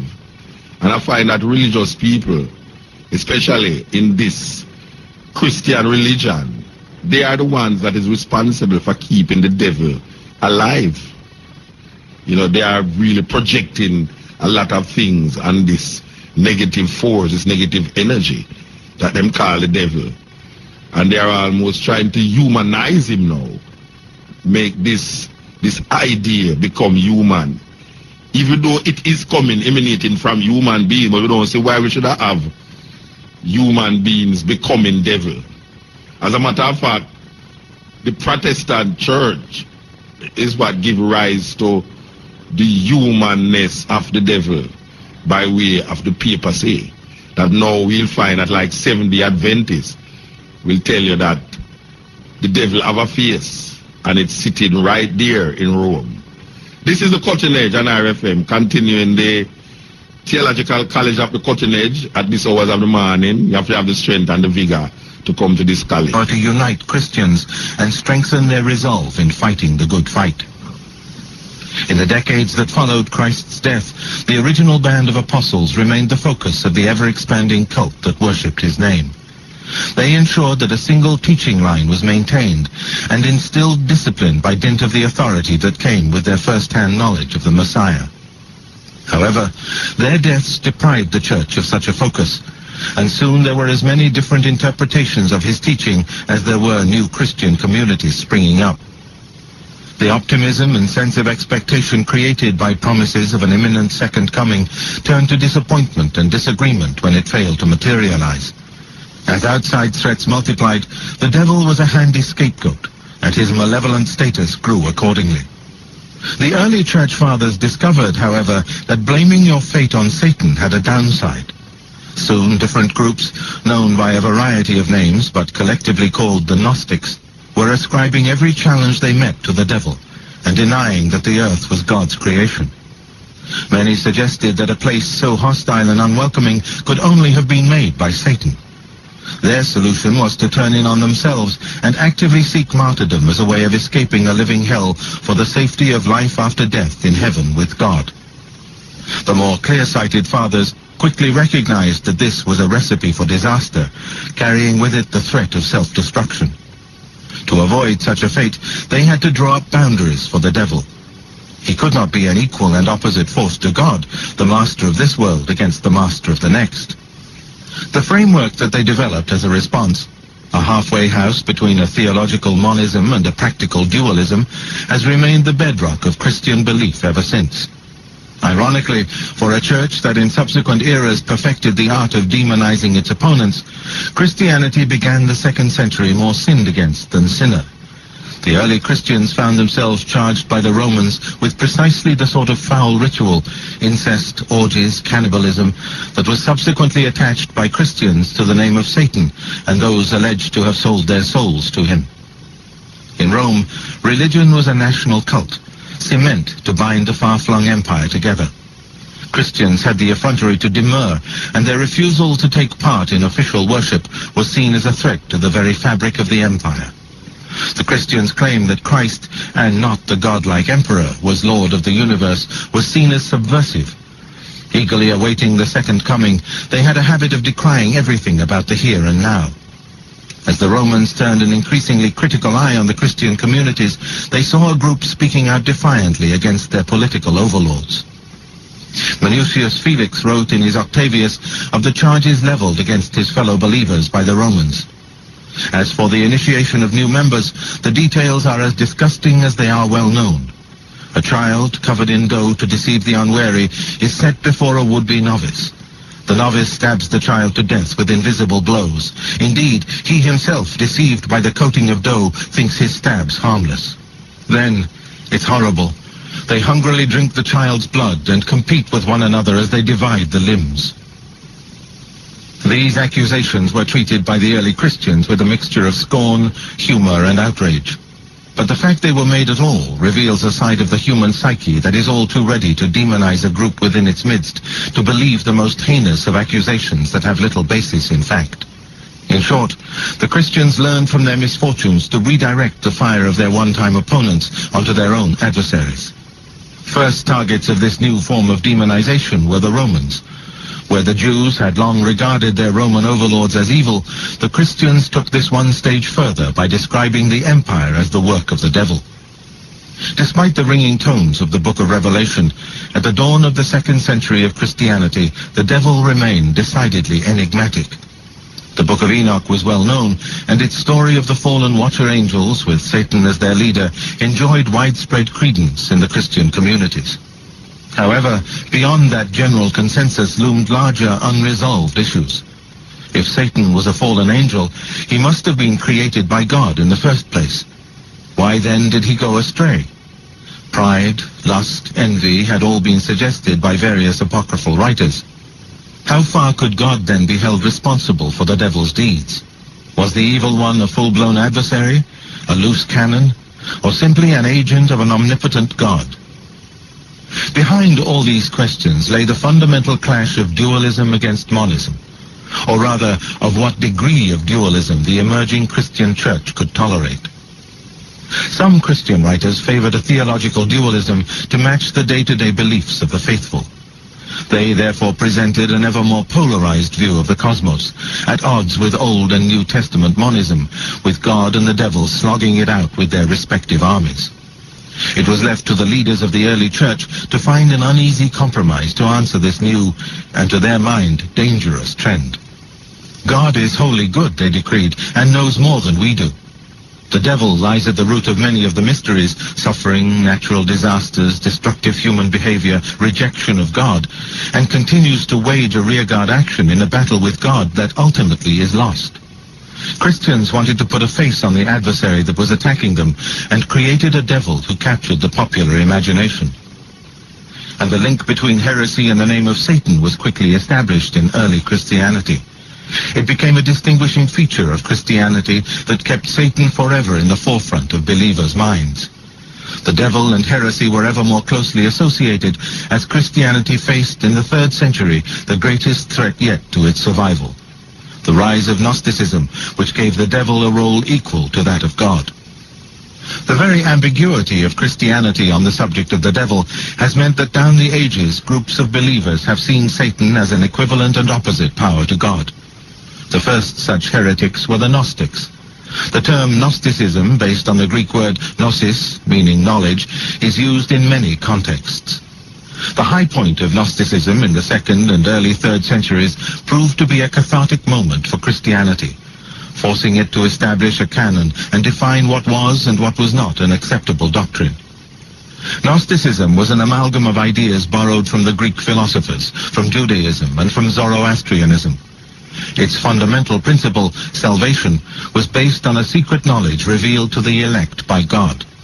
These chosen few became the source of Gnostic thought and account for its shapelessness. Their revelations of the divine were diverse in the extreme. All Gnostics rejected the here and now as irredeemably evil. They borrowed from Plato and his followers the notion that the soul has to turn inward, away from the world of senses and matter toward a higher spiritual plane. From Zoroastrianism, the Gnostics inherited a separate but complementary idea of two opposite but equal cosmic spirits in conflict, one benign and the other malevolent. Run together, these two legacies led the Gnostics to believe that the visible world of flesh, earth, and water was in the grip of an evil creator. Only the spirit, coming from the invisible world of light, was good. Gnosticism became a deeply pessimistic credo, a counsel of despair totally at odds with its environment, fragmented by the excesses and idiosyncrasies of its chosen few, disorganized, and overburdened with theories and mystical notions. The most influential Gnostic thinker and writer was Marcion of Pontus.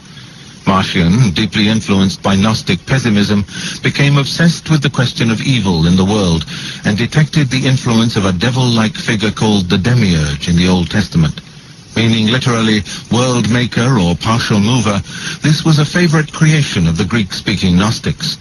The demiurge was the creator of this world and stood in the shadow of God, the prime mover who was the creator of the world to come. Because of their passionate attachment to the demiurge, the Gnostics risked, in the Church Fathers' view, compromising God and his creation and turning Christianity into a vague, mystical and inward-looking sect. They had to be driven out, and the chosen method was to brand them heretics and servants of Satan. Irenaeus, the Bishop of Lyon, who lived from 140 till 202, was an ardent refuter of the Gnostic proposition that the world was made evil. He preferred to invoke human responsibility for sin. Without that, there would be a free-for-all, without any sort of morality put off until death. Irenaeus was the first outspoken advocate of original sin, a concept hinted at in St. Paul, given its most persuasive treatment by Augustine, and a dogma that remains a central part of Christianity to this day. Adam and Eve represented the goodness of God's creation, but Satan entered the garden and tempted them. Since God, Irenaeus said, had given humanity the freedom to choose between good and evil, Satan was able to exploit its Achilles heel. All humans carry the baggage of Adam and Eve's original sin. However, according to Irenaeus, Christ came as the second Adam to make good, by his death and resurrection, that first failure. Irenaeus put forward a whole new theory of atonement. Christ's death atoned for past sinfulness. God was offering his Son as ransom to liberate those who had died and those who were to come from the grip of the devil, into which they had been delivered by Adam. The devil, however, tried to overstep his authority and killed Jesus, who, being unaffected by Adam's sin, was able to descend to hell and inflict a mortal wound on Satan. Tertullian followed Irenaeus in pulling the early church back from the brink of Gnosticism. According to Tertullian, God had made the world good, and human sin and Satan's sin had distorted it. The devil was less a creator than a creature of God who had rebelled and fallen from grace. Tertullian took up the notion that humanity had been given a choice between good and evil. What God creates, the devil is seeking to destroy or pervert. Warming to his theme, Tertullian identified various demonic activities: astrology, necromancy, magic, horse races, baths, taverns, theaters, brothels, makeup, fancy clothes. For Tertullian, it was a lie for a woman to dress herself up as anything other than she was. And since the devil was the prince of lies, any attempt to improve on nature was to play into the hands of Satan. While much of Tertullian's theology would have gone over the heads of the early Christians, he contributed greatly to the composite picture of Satan that was to be passed down from generation to generation. One of the most important tools in fashioning a single Christianity was the change from an oral tradition to a written one. The New Testament canon emerged around this period in the written form we know today, partly as an exercise in bringing together the divergent communities within the wider Christian family. Parallel to this development was the growth in the power and prestige of the bishops, which contributed to the process of giving Christianity an intellectual underpinning. Thus far it had been based on popular rituals, shared celebrations, a great outpouring of love, and an immovable conviction that the second coming was imminent. Those who had begun to dabble with what might be called theology had embroidered onto this base a patchwork of different ideas. Origen, who lived from 185 until 254, followed Irenaeus and Tertullian in arguing against the Gnostics that the world was good. But in order to be truly good, you have to have a choice, and hence God had also created freedom that included the freedom to do evil. Evil was then part of creation. When he turned his attention to the problem of evil in this world which was created good, Origen came up with a theory that owed much to Greece and Plato. The purpose of the world, he suggested, was to learn to love God. Not to do this was to lack purpose, to lack being. Evil in this plan is non-being, nothingness, an absence or a void. Logically, the devil as the apotheosis of evil is also non-being. Rather than slavishly follow the order of Adam and Eve's fall from grace in Eden and then the descent of the watcher angels, Origen suggested that the angels had rebelled first and that God had created Adam and Eve as compensation after such a great disappointment. But Adam and Eve then fell prey to the fallen angels and joined them in their rebellion. The devil's fall, Origen concluded, was not to do with lust for the daughters of earth, but on account of pride. He wanted to be God. It was a radical suggestion that placed human suffering and evil in the broader context of a cosmic battle between God and the devil. After Adam and Eve went the way of all flesh, demons and good angels or intelligences were left to fight it out. That struggle was going on in each and every human, Origen said, two rival forces pulling us between being and non-being. Adam and Eve, by their sin, had tipped the balance in the favor of evil, he went on, and it required Christ's suffering and death to restore the equilibrium and give good angels the upper hand. Augustine was born in 354 into a new kind of Christian church, one that had become a major force in the Roman Empire. In 313, the Emperor Constantine's Edict of Milan prescribed toleration for the new religion. In 392, Theodosius made Christianity the official religion of the empire. Augustine was born into a middle-class home in what is today Algeria. He did not formally join the church until he was a young man in Milan. Previously, he had lived what he later came to see as an appallingly dissolute life. Aside from his sexual license, Augustine was a Manichaean for 9 years. This cult, which existed on the fringes of Christianity, revolved around the personality and thoughts of Mani, a late 3rd century Mesopotamian ecstatic. From Zoroastrianism, Mani copied dualist ideas, and pessimism from Gnosticism. A controversial figure, Mani was executed at the behest of the Zoroastrians. Augustine's early writings on joining the Christian church were taken up with rebutting Mani's claims with Jewish and Greek notions of a beautiful created universe. In particular, he demonized the man. Augustine was born into a middle-class home in what is today Algeria. He did not formally join the church until he was a young man in Milan. Previously, he had lived what he later came to see as an appallingly dissolute life. Aside from his sexual license, Augustine was a Manichaean for 9 years. This cult, which existed on the fringes of Christianity, revolved around the personality and thoughts of Mani, a late 3rd century Mesopotamian ecstatic. From Zoroastrianism, Mani copied dualist ideas, and pessimism from Gnosticism. A controversial figure, Mani was executed at the behest of the Zoroastrians. Augustine's early writings on joining the Christian church were taken up with rebutting Mani's claims with Jewish and Greek notions of a beautiful created universe. In particular, he demonized the Manichaean leader in Carthage, Bishop Faustus. Augustine accused him, like the serpent in the Garden of Eden, of trapping the wayward in the snares of Satan through, as he put it, flesh's morbid impulse and lethal sweetness. The equation of sex with sin and the devil was a powerful and recurring theme in Augustine's writings, and Christianity's residual sexual pessimism owes a great deal to his particular outlook. Augustine's great theme was the sinfulness of humanity, and hence he was more interested in individuals' responsibility for the evil that he perceived in the world than the devil's. However, he wrote in one of his earliest works, on the free choice of the will, that he had always believed in the vast power of the devil. Satan, Augustine held, was under God's control, but each individual had demons battling to seize possession of his or her soul. The human race he described as a fruit tree, made as good by God, but providing something for the devil to pluck at and play with. In Confessions, Augustine lumps together human sinfulness with the devil's as if they are different sides of the same coin, rather than one being caused by the other. He wrote, "The deceiving mediator has one thing in common with human beings, namely sin. He wishes to appear to have another feature in common with God. Since he is not clothed with mortal flesh, he boasts that he is immortal. But because the wages of sin is death, he, in common with mankind, is condemned to death." Augustine believed that Satan was the chief of the fallen angels who became demons.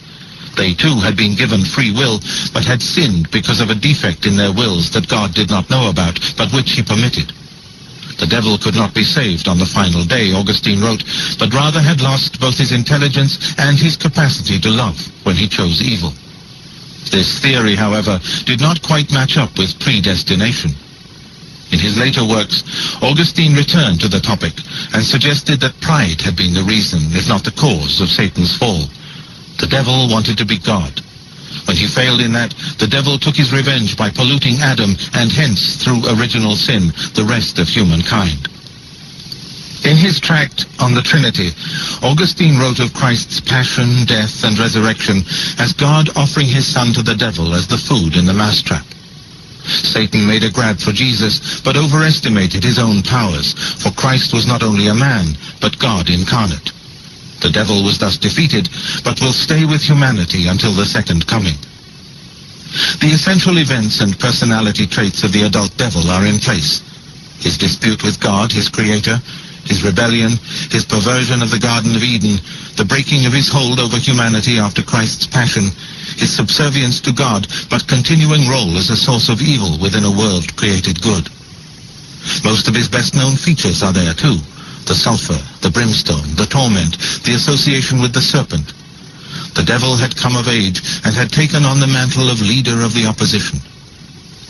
As the church began to grow in power and influence, as its political ambitions multiplied and hopes of the second coming faded, Satan loomed large in its thoughts, both as an adversary to be feared and, increasingly, as a potential rallying point for bringing and holding the faithful in line when outside forces or internal dissidents threatened to sweep the Church of Peter onto the rocks.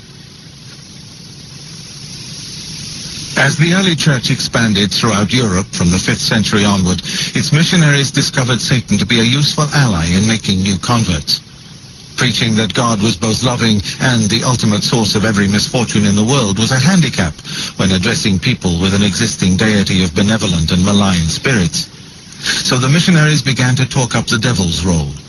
From the pulpits and in the mosaic sculptures and illustrations that were the principal teaching tools in an age of illiteracy, Satan's reputation as the enemy grew and grew. When looking at the role the adult devil played in society from the era of the early church until the dawn of the 20th century, it is vital to picture a very different world. Fear, insecurity, and pessimism were determining factors in shaping people's lives and expectations. There were doctors with rudimentary skills in the latter part of the period under review, and village healers with supernatural and sinister powers. Yet what are today regarded as trivial diseases were then a death warrant.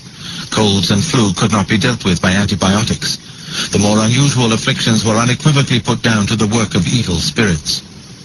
The society of the first millennium, and at least half of the second, was largely agricultural and rural.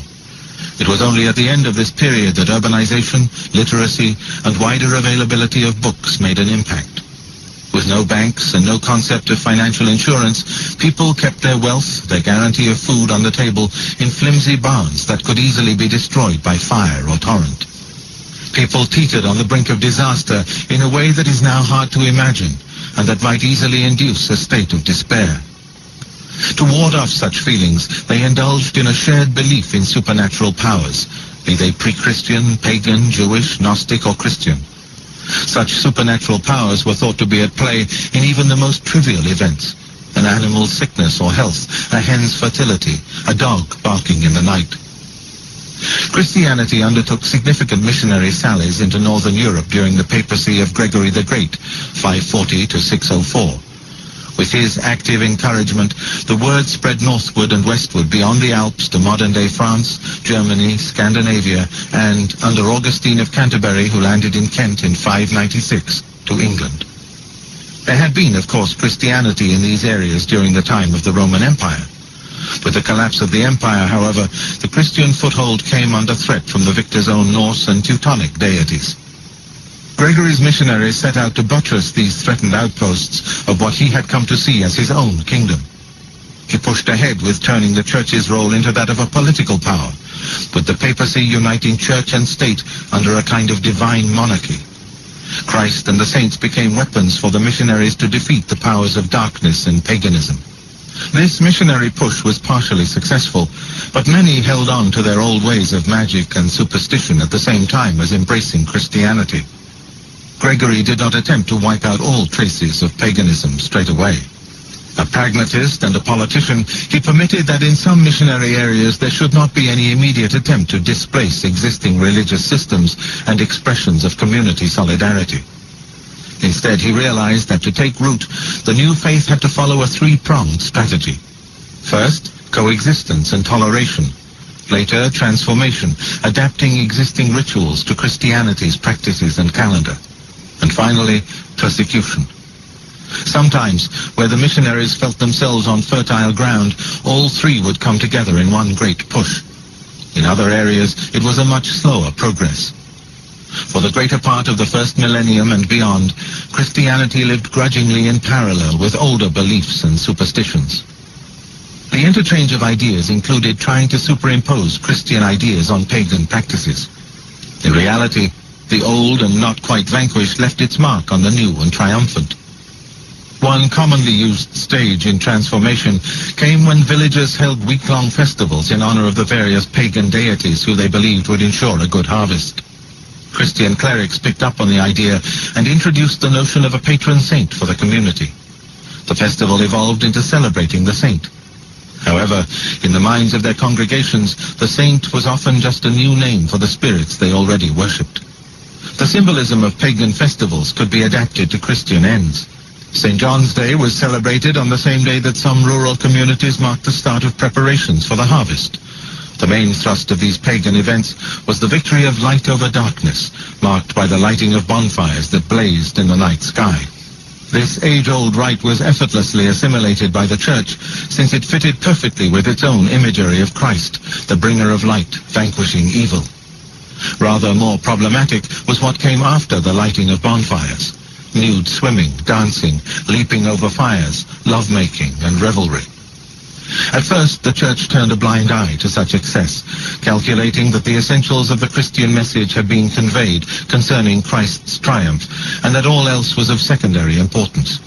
In the late Middle Ages, however, when the continued existence of magic and superstition provoked greater hostility among the ecclesiastical authorities, similar unrestrained merrymaking came to be regarded as satanic.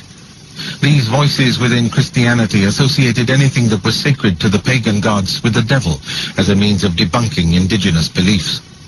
Christians were taught by their monks and priests that the devil lived in pagan temples and that such places had to be sprinkled with holy water, stripped of their decorations, and rebuilt with an altar. Force, flexibility, and ingenuity were not enough in the assault on old belief systems. Christianity had also to take into account why they were successful, what purpose they served, and then provide an alternative. Ancient rites were regarded as a guarantee of putting food on the table and corn in the fields. When the harvest failed and there was famine, the rites themselves were not blamed. People assumed they had not performed them correctly or wholeheartedly. By contrast, all the local priest had to offer was prayer and resignation to meet calamities. The notion that a supposedly just God hurled torments down was a difficult one to grasp. Original sin was too abstract.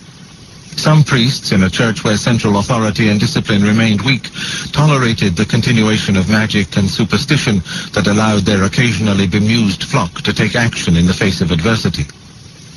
The church was facing an enormous challenge, and it showed a tenacious strength and capacity to adapt. If one omnipotent God could never replace the supernatural powers, then the medieval church concentrated on Christ and his mother, Mary, in an attempt to put a human face on God and goodness. If one omnipotent God was inadequate and plain confusing when it came to dealing with the crises and disasters of life, Satan was waiting in the wings.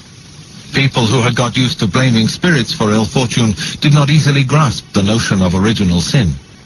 The devil provided an alternative part of the Christian canon, and his role grew beyond what the theologians might have wanted. The omnipotent God remained elusive, faceless, and the preserve of the thinkers, and the devil was stretched by clerics to cover many of the functions of the supernatural powers. Only with Satan as part of the package could God be accepted by communities as the Almighty. Before any such extension of the devil's domain could get underway, Christianity had to explain the Prince of Darkness to its converts. In the 5th and 6th centuries, St. Augustine's teachings trickled down to the Christian communities where their broad thrust had enormous influence. In their details, though, Augustine's thoughts often went over the heads of an ill-educated congregation, and their priest, too. Yet there was little in his writings to prompt the subsequent fear of a black-clad, half-man, half-beast with horns, a tail, and burning red eyes known as the devil. No artist's impression of the devil exists before the 6th century. The earliest depiction of Satan shows him clad not in black but in red, an angel standing before Christ in the mosaic in Ravenna, which dates back to 520. It was to be the first of many, as the devil became the source of boundless fascination for Christians, and especially the artists and writers in their ranks.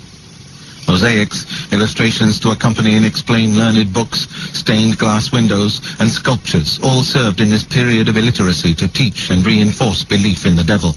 He is everywhere, or rather he is represented everywhere by a menagerie of creatures associated with evil and malevolence. Few medieval artists represented Satan as a person. That came later. He was more often an imp, or a grotesque combination of man and beast. Saints' lives, passed on by word of mouth by preachers, and in the early manuscripts, were another popular way of explaining the ways and wiles of the devil to a general audience from the 6th century onward. In many of the tales, the villain was the devil, with the saintly hero reliving Christ's battle with Satan. Through such tales, the evil one became real and terrifying. Pope Gregory gave this recourse to the dead heroes of Christianity official blessing. Where Gregory led, others followed, and tales of saints proliferated.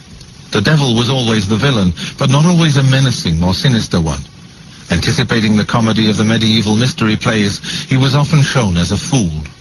Gregory's popular diabology was enormously influential. It was he who first codified the 7 deadly sins: pride, envy, anger, sloth, avarice, gluttony, and lust. In Gregory's age, all the ills of the world were being heaped at the devil's door, with a corresponding decline in human responsibility. It proved an inspired idea. As both a religious and a cultural yardstick, the 7 deadly sins remain with us today. The growth of monasticism in the 5th and 6th centuries contributed to the cult of saints and to the gloomy preoccupation with the devil. Monasticism in the Mediterranean basin was initially an experiment by solitary souls, eccentrics exasperated with the world, who went out into the sterile, bleak, and unyielding environment of the desert to relive Christ's struggle with Satan. They attracted disciples, and so the first monastic communities developed. According to legend, one of the pioneers, St. Anthony, who lived from 251 to 356, spent almost 90 years as a solitary, living first in a tomb and then in the Egyptian desert near Thebes. He never changed his clothing or washed his face, conserving all his energies for repeated confrontations with the devil. Anthony and other saints were raised to hero status by the Church in this period. The mark of goodness, of winning God's favor, had nothing to do with practicing the gospel virtues of loving your neighbor, being charitable, and attending the sacraments, but rather lay in one single feat, repulsing the devil. Desert monks who followed in Anthony's footsteps were not the only, or indeed the enduring, manifestation of monasticism.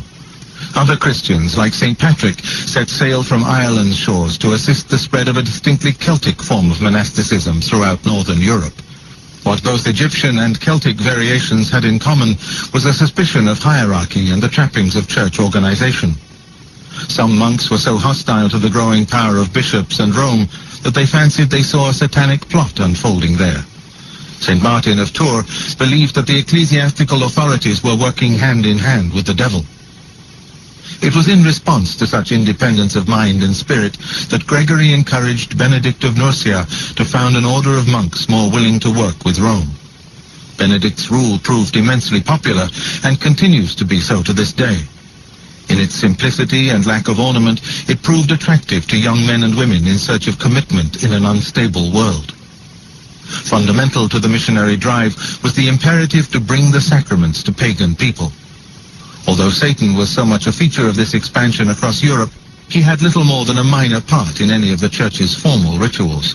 Only in the baptism ceremony was his malign influence formally mentioned. Immersion in water as a ritual ceremony had existed long before Christ. When he was baptized by his cousin John, it is thought that they were imitating a Jewish Essene rite of purification. The formalization of the practice within the Christian Church came from the 3rd century onward, when at Easter there would be a single ceremony in each church where groups of candidates or converts would be received. By the 7th century, the wording of the ceremony, especially of the questions asked of each candidate, had been set in stone. There were usually 7, like the 7 demons that Christ cast out of Mary Magdalene. The assumption of the ceremony, and one that continues to this day in the modern wording of the baptism ceremony, was that the candidate, be it he or she, newborn baby, child, or adult, was in the hands of Satan and hence needed to be exorcised. Exorcism during baptism is one of the earliest traceable forms of the ceremony, but it was a commonplace ritual. None of the sinister overtones that later ages attached to exorcism then existed. It was essentially a healing process, and could be as uncontroversial as genuflecting before an altar or crossing yourself in church, which in its own way is a form of exorcism. Exorcism was seen as a kind of ritual purification and cleansing to be pronounced over the sick, over food, and over drink. Even the line at the end of the Lord's Prayer, "Deliver us from evil," was regarded as a form of exorcism. The standard tools of exorcists were prayers, incense, salt, and holy oil. From the 4th century onward, however, fear of the devil and the awareness of original sin grew, and baptism became a frontline ceremony for combating Satan. By removing the stain of Adam's sin in the Garden of Eden from the souls of new recruits to the church, the devil too was being renounced. After all, he was the one who had led Adam astray.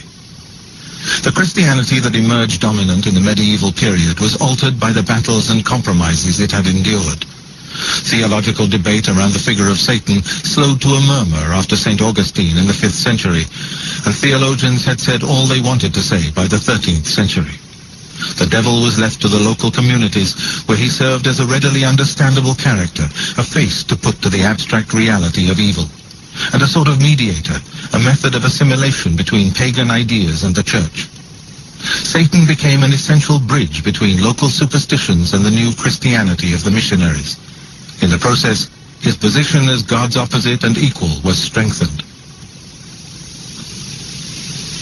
In the struggle to reconcile an all-loving, all-giving, almighty creator with the existence of evil in the world, Christianity built up Satan throughout the first millennium as the crucial limiting factor on God's omnipotence.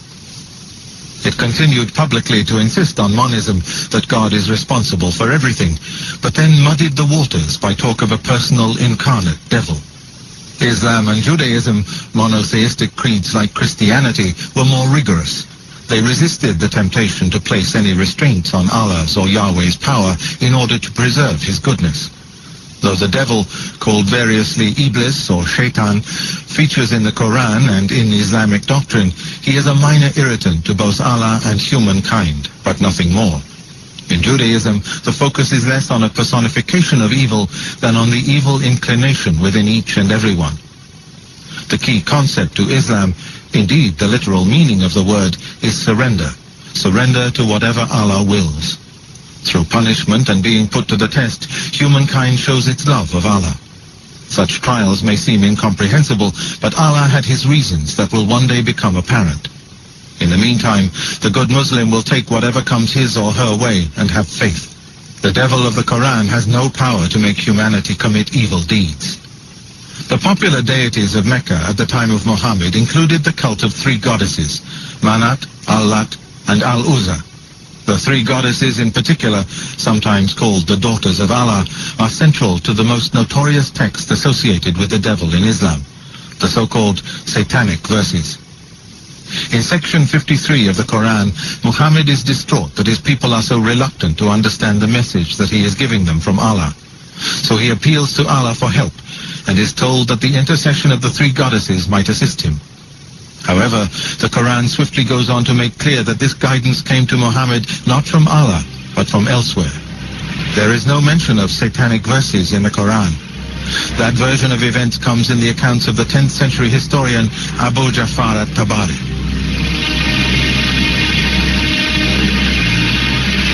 Wow. I tell you, if this is not daytime radio in the night, if this is not college in the night, if this is not theological college in the night, I don't know what else is. Wow! What a lecture, man. The cutting edge has been a source of enlightenment and upliftment for the youth. Parents, please follow suit. The Cutting Edge on IRI FM with Mutabaruka. Yes, we're there with you. You know, you want to know You want to know if a program is number one in the night? Listen to how much advertisement upon the program. I don't believe, and I put my neck out there. There's no other program at this hours that carries so much advertisement. It's a serious thing. Therefore, the people that would put in the advertisement know that the people them is listening to the continent that after 1 something to 2, so much advertisement upon the program. Anyway, it's a serious tape. It's a serious tape, and you know the man said something about the devil being a non-being. You know, there's a train of thought in a Buddhism that say it's better to say that God don't exist, that the same exists, because if you say God exists, you're going to attribute man's things and ways and this being. So it's better to say there's no God than to say there is a God, because whenever man says there is a God, what I'm trying to do now is make God become like man. So it's a really serious thinking. But I don't know if a whole lot of people didn't know that. If you read the Bible, you know, say Paul, in the Bible, did believe that Jesus Christ was coming back in his time. So did most of the disciples. And I remember one time me and a man catch up in an argument when we had tell him, say, Jesus Christ stand up in front of some people and said, there's many here that shall not see death until the coming of the Son of Man. I don't know if them people are still alive. Them dead. There's many here that shall not see death until the Son of Man come. So there's a lot of people at them times there that actually believe, including Paul. They believe, say, him would have lived to see the coming, the return of the second return of Jesus Christ. Well, it's 2,000 years now gone, and we don't see no Jesus Christ have come. But the philosophy continue, the religion continue. But listening to this tape here, make me realize how strange it is that our whole belief system is guided by men of the past. And when we fight for these belief systems, we realize it's of no avail to fight over these belief systems, because all the things them that we believe in and we hold fast to was given to us by men before us. You know? And when we look at even the belief of Christianity as it is today, which was given to us by, you the man talk about Augustine, you the man talk about Plato, and many of the bishops there, Martin Luther, Constantine, all of these people, all of these men are men who utter the theory, and the theory becomes a testament for future references to be made. So we find, say, a lot of the belief system coming out of Christianity that people die for every day, all they are doing is echoing the thoughts of men like Augustine and men like Martin Luther. When we say Martin Luther, we don't mean Martin Luther King here. We talk about the German Martin Luther, who declared that the Rome was the seat of the mother of harlots.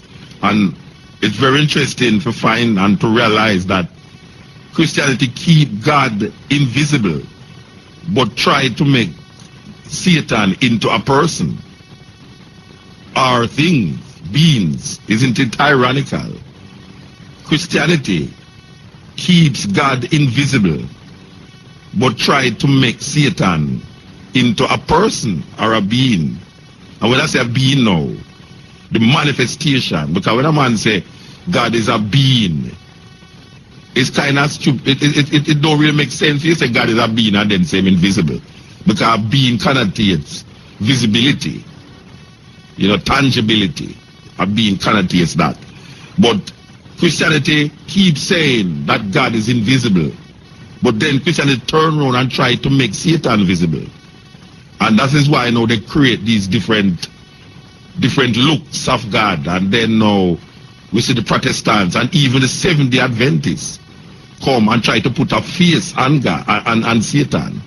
Even though they couldn't put a face on God, they try to put a face on Satan. So what I am saying in the psychology of the thing is that, to me, it seems as if Christianity emphasizes the devil even as much and sometimes more than the idea of God. Because it is in the negativity of Christianity that God arises, and it's not in the positivity of God that the devil arises. You see, because what is happening now is that in Judaism, when something goes wrong, the Judaism don't blame it on the negativity of another opposing force. Judaism blame it on the person who's going through the negativity and claim that it is the wrongs that has been done by this person. God is now punishing these persons or these people. When a famine come down upon the land, when locusts come down upon the land, when Israel go into bondage, it is not the triumph of the devil against God's children, but it is the lack of praise, the lack of listening, the lack of keeping the commandments by the Israelites that caused God to lead the children of Israel into what they call the negativity. What Christianity does now is create a new energy that purports to be the opposite of God, and then give that energy sometimes more power. Because if you hear the man saying that the devil killed Jesus, and Jesus no reciprocate now, not killing the devil, it is weird. I mean, if we listen to it and we get a full insight, is that the devil come upon the Son of God, and it is Christianity that is saying now the devil keep sweeping, which it don't say that, is that God give his only begotten Son, that whosoever believe him in should not perish but have everlasting life. So God kills him son, kill him own son. This is weird. God kill him own son for the sins of the world, which is not rectified up to now, after 2,000 years. And then this son goes into hell and now fight against the devil and rise up back. And it says now that he conquers death. But he never get rid of the devil. He conquers death but not getting rid of the devil. So the devil is left to perform his evil and next day. So what happened now is that when Jesus rise, it also raise up the devil in the concept. And in the concept of good and evil, we see now that it is evil that is making itself manifest more today than the good. So people are now questioning, where is God in all of this evil that is made manifest on the earth? If God is so powerful and God is so almighty, how is it that evil seems to be dominating the lives of human beings so much? And it is not that man don't understand the concept, but there is a religious belief that perpetuates itself, that is giving this power over to an entity outside of man. It is saying that man is controlled and manipulated by an evil force outside of himself named the devil, and is given power also now to how are we going to rectify this evil force outside of ourselves. It is saying, oh, look into yourself and find God. So there's a kind of almost ambiguity that we have to live with when it comes on to this idea that the devil is seen as someone outside of you, but God is seen as someone inside of you. And in order to get rid of something outside of you, you have to look for something inside of you. It's a serious concept. It's a serious concept that has held and has it gripped the minds of people for centuries, and especially the Western mind in this concept of idea that, look here, man, I am going to create this concept of good, But I am giving it over to something outside of me. That people say, no, God is somewhere in the sky and the devil is somewhere under the earth. That is how we grew up. We grew up to believe, say, hell under the earth and heaven up in the sky. So when we start to balance ourselves, we realize, say, but there's something wrong. Why is it that we have to balance ourselves with evil? Well, we know that it's the actions that make things evil. And a man evil today can be good tomorrow, and a man good tomorrow, good today can be evil tomorrow. So it's the action and not the individual himself, because the individual in religion is almost like a puppet. It's almost like a pawn that has been played in a greater game. It's almost like Judas. If you look at the concept of Judas in the Bible, why would Judas be condemned for something that was predestined to happen? That is a serious question. Why would you condemn Judas if he could not do anything about the situation that is going to arrive upon him because of previous prophecies? That this is what is going to happen. Whether I want to try to change it or not, him can't change it. It's predestined to happen. Judas is going to betray Jesus according to the prophecies. Now, if that is so, what is the judgment of Judas in relationship to his action that was predestined for him by this invisible force, this invisible energy? Why is Judas a wicked person? Why is Judas a betrayer? If all his actions relating to Jesus was predestined for him and he had no choice but to fulfill that destiny. Question. Theologian, would I like you to answer these things? People listening to the cutting edge at these hours, think about it. Think about it. If Jesus was destined to die for the sins of the world, Jesus is not a special person. More than all Jesus was doing was fulfilling a predestined concept and a predestined idea that was placed there for him. So whether him did want to do it or not, he was predestined to do it based upon how the perception goes in the religion. So there's no man who's working from his own authority based upon that idea. So really and truly, you cannot condemn a man for a wicked action if everything is predestined for man. Man is just like a breeze with intelligence. But all of these things is belief, brethren, and history, and all of these things is set there. Even now that that most people prepare now to celebrate Christmas, which everyone now knows and agree that no man named Jesus is born on the 25th of December, but refuse to give up this idea. What they do now is transform the day into something else, like Bush. Bush got to Iraq for weapons of mass destruction.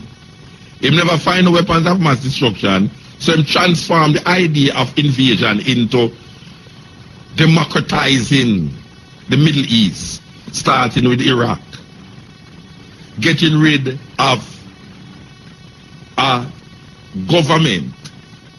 You cannot invade a country to get rid of a government. That is not the prerogative. That's not democracy. You invade a country to get rid of a government. So the first step was to say that you're going in the country for weapons of mass destruction. But you never find the weapons of mass destruction, so you turn it now into getting rid of a tyrant and transforming Iraq into democracy. That is exactly what we see Christians doing now, who is relating to Christmas. Now that we find out that Jesus Christ did not born on the 25th of December, what the Christians doing now is saying, all right, we know that Jesus Christ never born, but we turn it into a giving day, a family thing. You see? So they are transforming the same idea now into different, evolving the ideas, using the base of the same pagan idea and evolving it into new concepts, new idea. To 100 years from now, it might not be that. Just like how in America now, they refuse to say Merry Christmas. Them now saying Happy Holiday. That is how things are transformed by men. No God doing this thing, no divine intervention. It's men changing, reforming, evolving these things into different ideas and concepts. And that is how we must look at these things. We must look at it that some bishops sit down and transform the whole concept, the whole idea of Judaism into what they now call Christianity. And it's the same men them sit down again and take pagan ideas out of Rome and Europe and transform it into Christian ideas and mingle it and mix it and come out with what we have now. And men now fight and die for these beliefs that was instigated and put there by sometimes illiterate, sometimes murderers, sometimes cruel men, as we see in Henry VIII, who killed about 6 times 7 times wife them, and then break away from Rome and form the Anglican Church, which is now the Church of England. You know, we can see Constantine, who boiled him relative in hot oil, kill a whole heap of, I mean, these men who form these religions, man, and these ideas that we hold fast to, is some evil men. It's not some men that was ordained by no divine superpower. It's evil men sit down and fashion and create the concepts that we have now and hold fast to. Or we try to bob and weave into, like when a man read the New Testament and he might grab for what Paul mean, and Paul write a letter to the Timothy, and Paul write a letter to the Corinthians, and him take Paul letter like say the letter was written to him, and him start to turn the letter and twist the letter and use all sort of ideas that was formulated by the same guys them too. Because these same guys who form this thing, sometimes your belief says you are interpret the letter, you know, which is not really you are interpret the letter. It's really some other idea that pre-existed before you start to think about it. When you study the idea, it becomes a part of you. And then you start to now use that idea to evaluate and to rationalize what Paul did say and what he did mean and what he never say and what he did think he did mean when him say that. That's like a man a read Revelation and him don't even know say how him interpret Revelation is based upon a whole heap of other interpretation that it come to him, whether directly or indirectly. When the 7th day them tell you about, where Ellen G. White tell you about Daniel and Revelation, and she get that from Martin Luther. And Martin Luther, because of certain things we are going with in a film like a conclave and all these things, people don't realize a lot of our thinking is based upon our environment. That is why they have anthropology to study human behavior and its environment. Very important that we understand that this concept of the devil is the same concept like God. It's no different. It just try to show you the opposite. And all it really want to do is show you the different behavior in the human psyche. That's all it is all about. It is the behavior in the human psyche that is pushing the concept of the devil and the concept of God. There is no God in the sky and there's no devil under the earth. If you want to humanize the God and the devil, look in the mirror. That is a cliche by now. If you want to know who God is and who the devil is, look in the mirror. There is no devil under the earth and there's no God in the sky. There's no God in the sky that have a sun sitting up in the sky that is going to come and save the human beings. And there's no devil under the earth that is waiting for me to do something wicked, to burn me in a bottomless pit forever and ever. with some fark.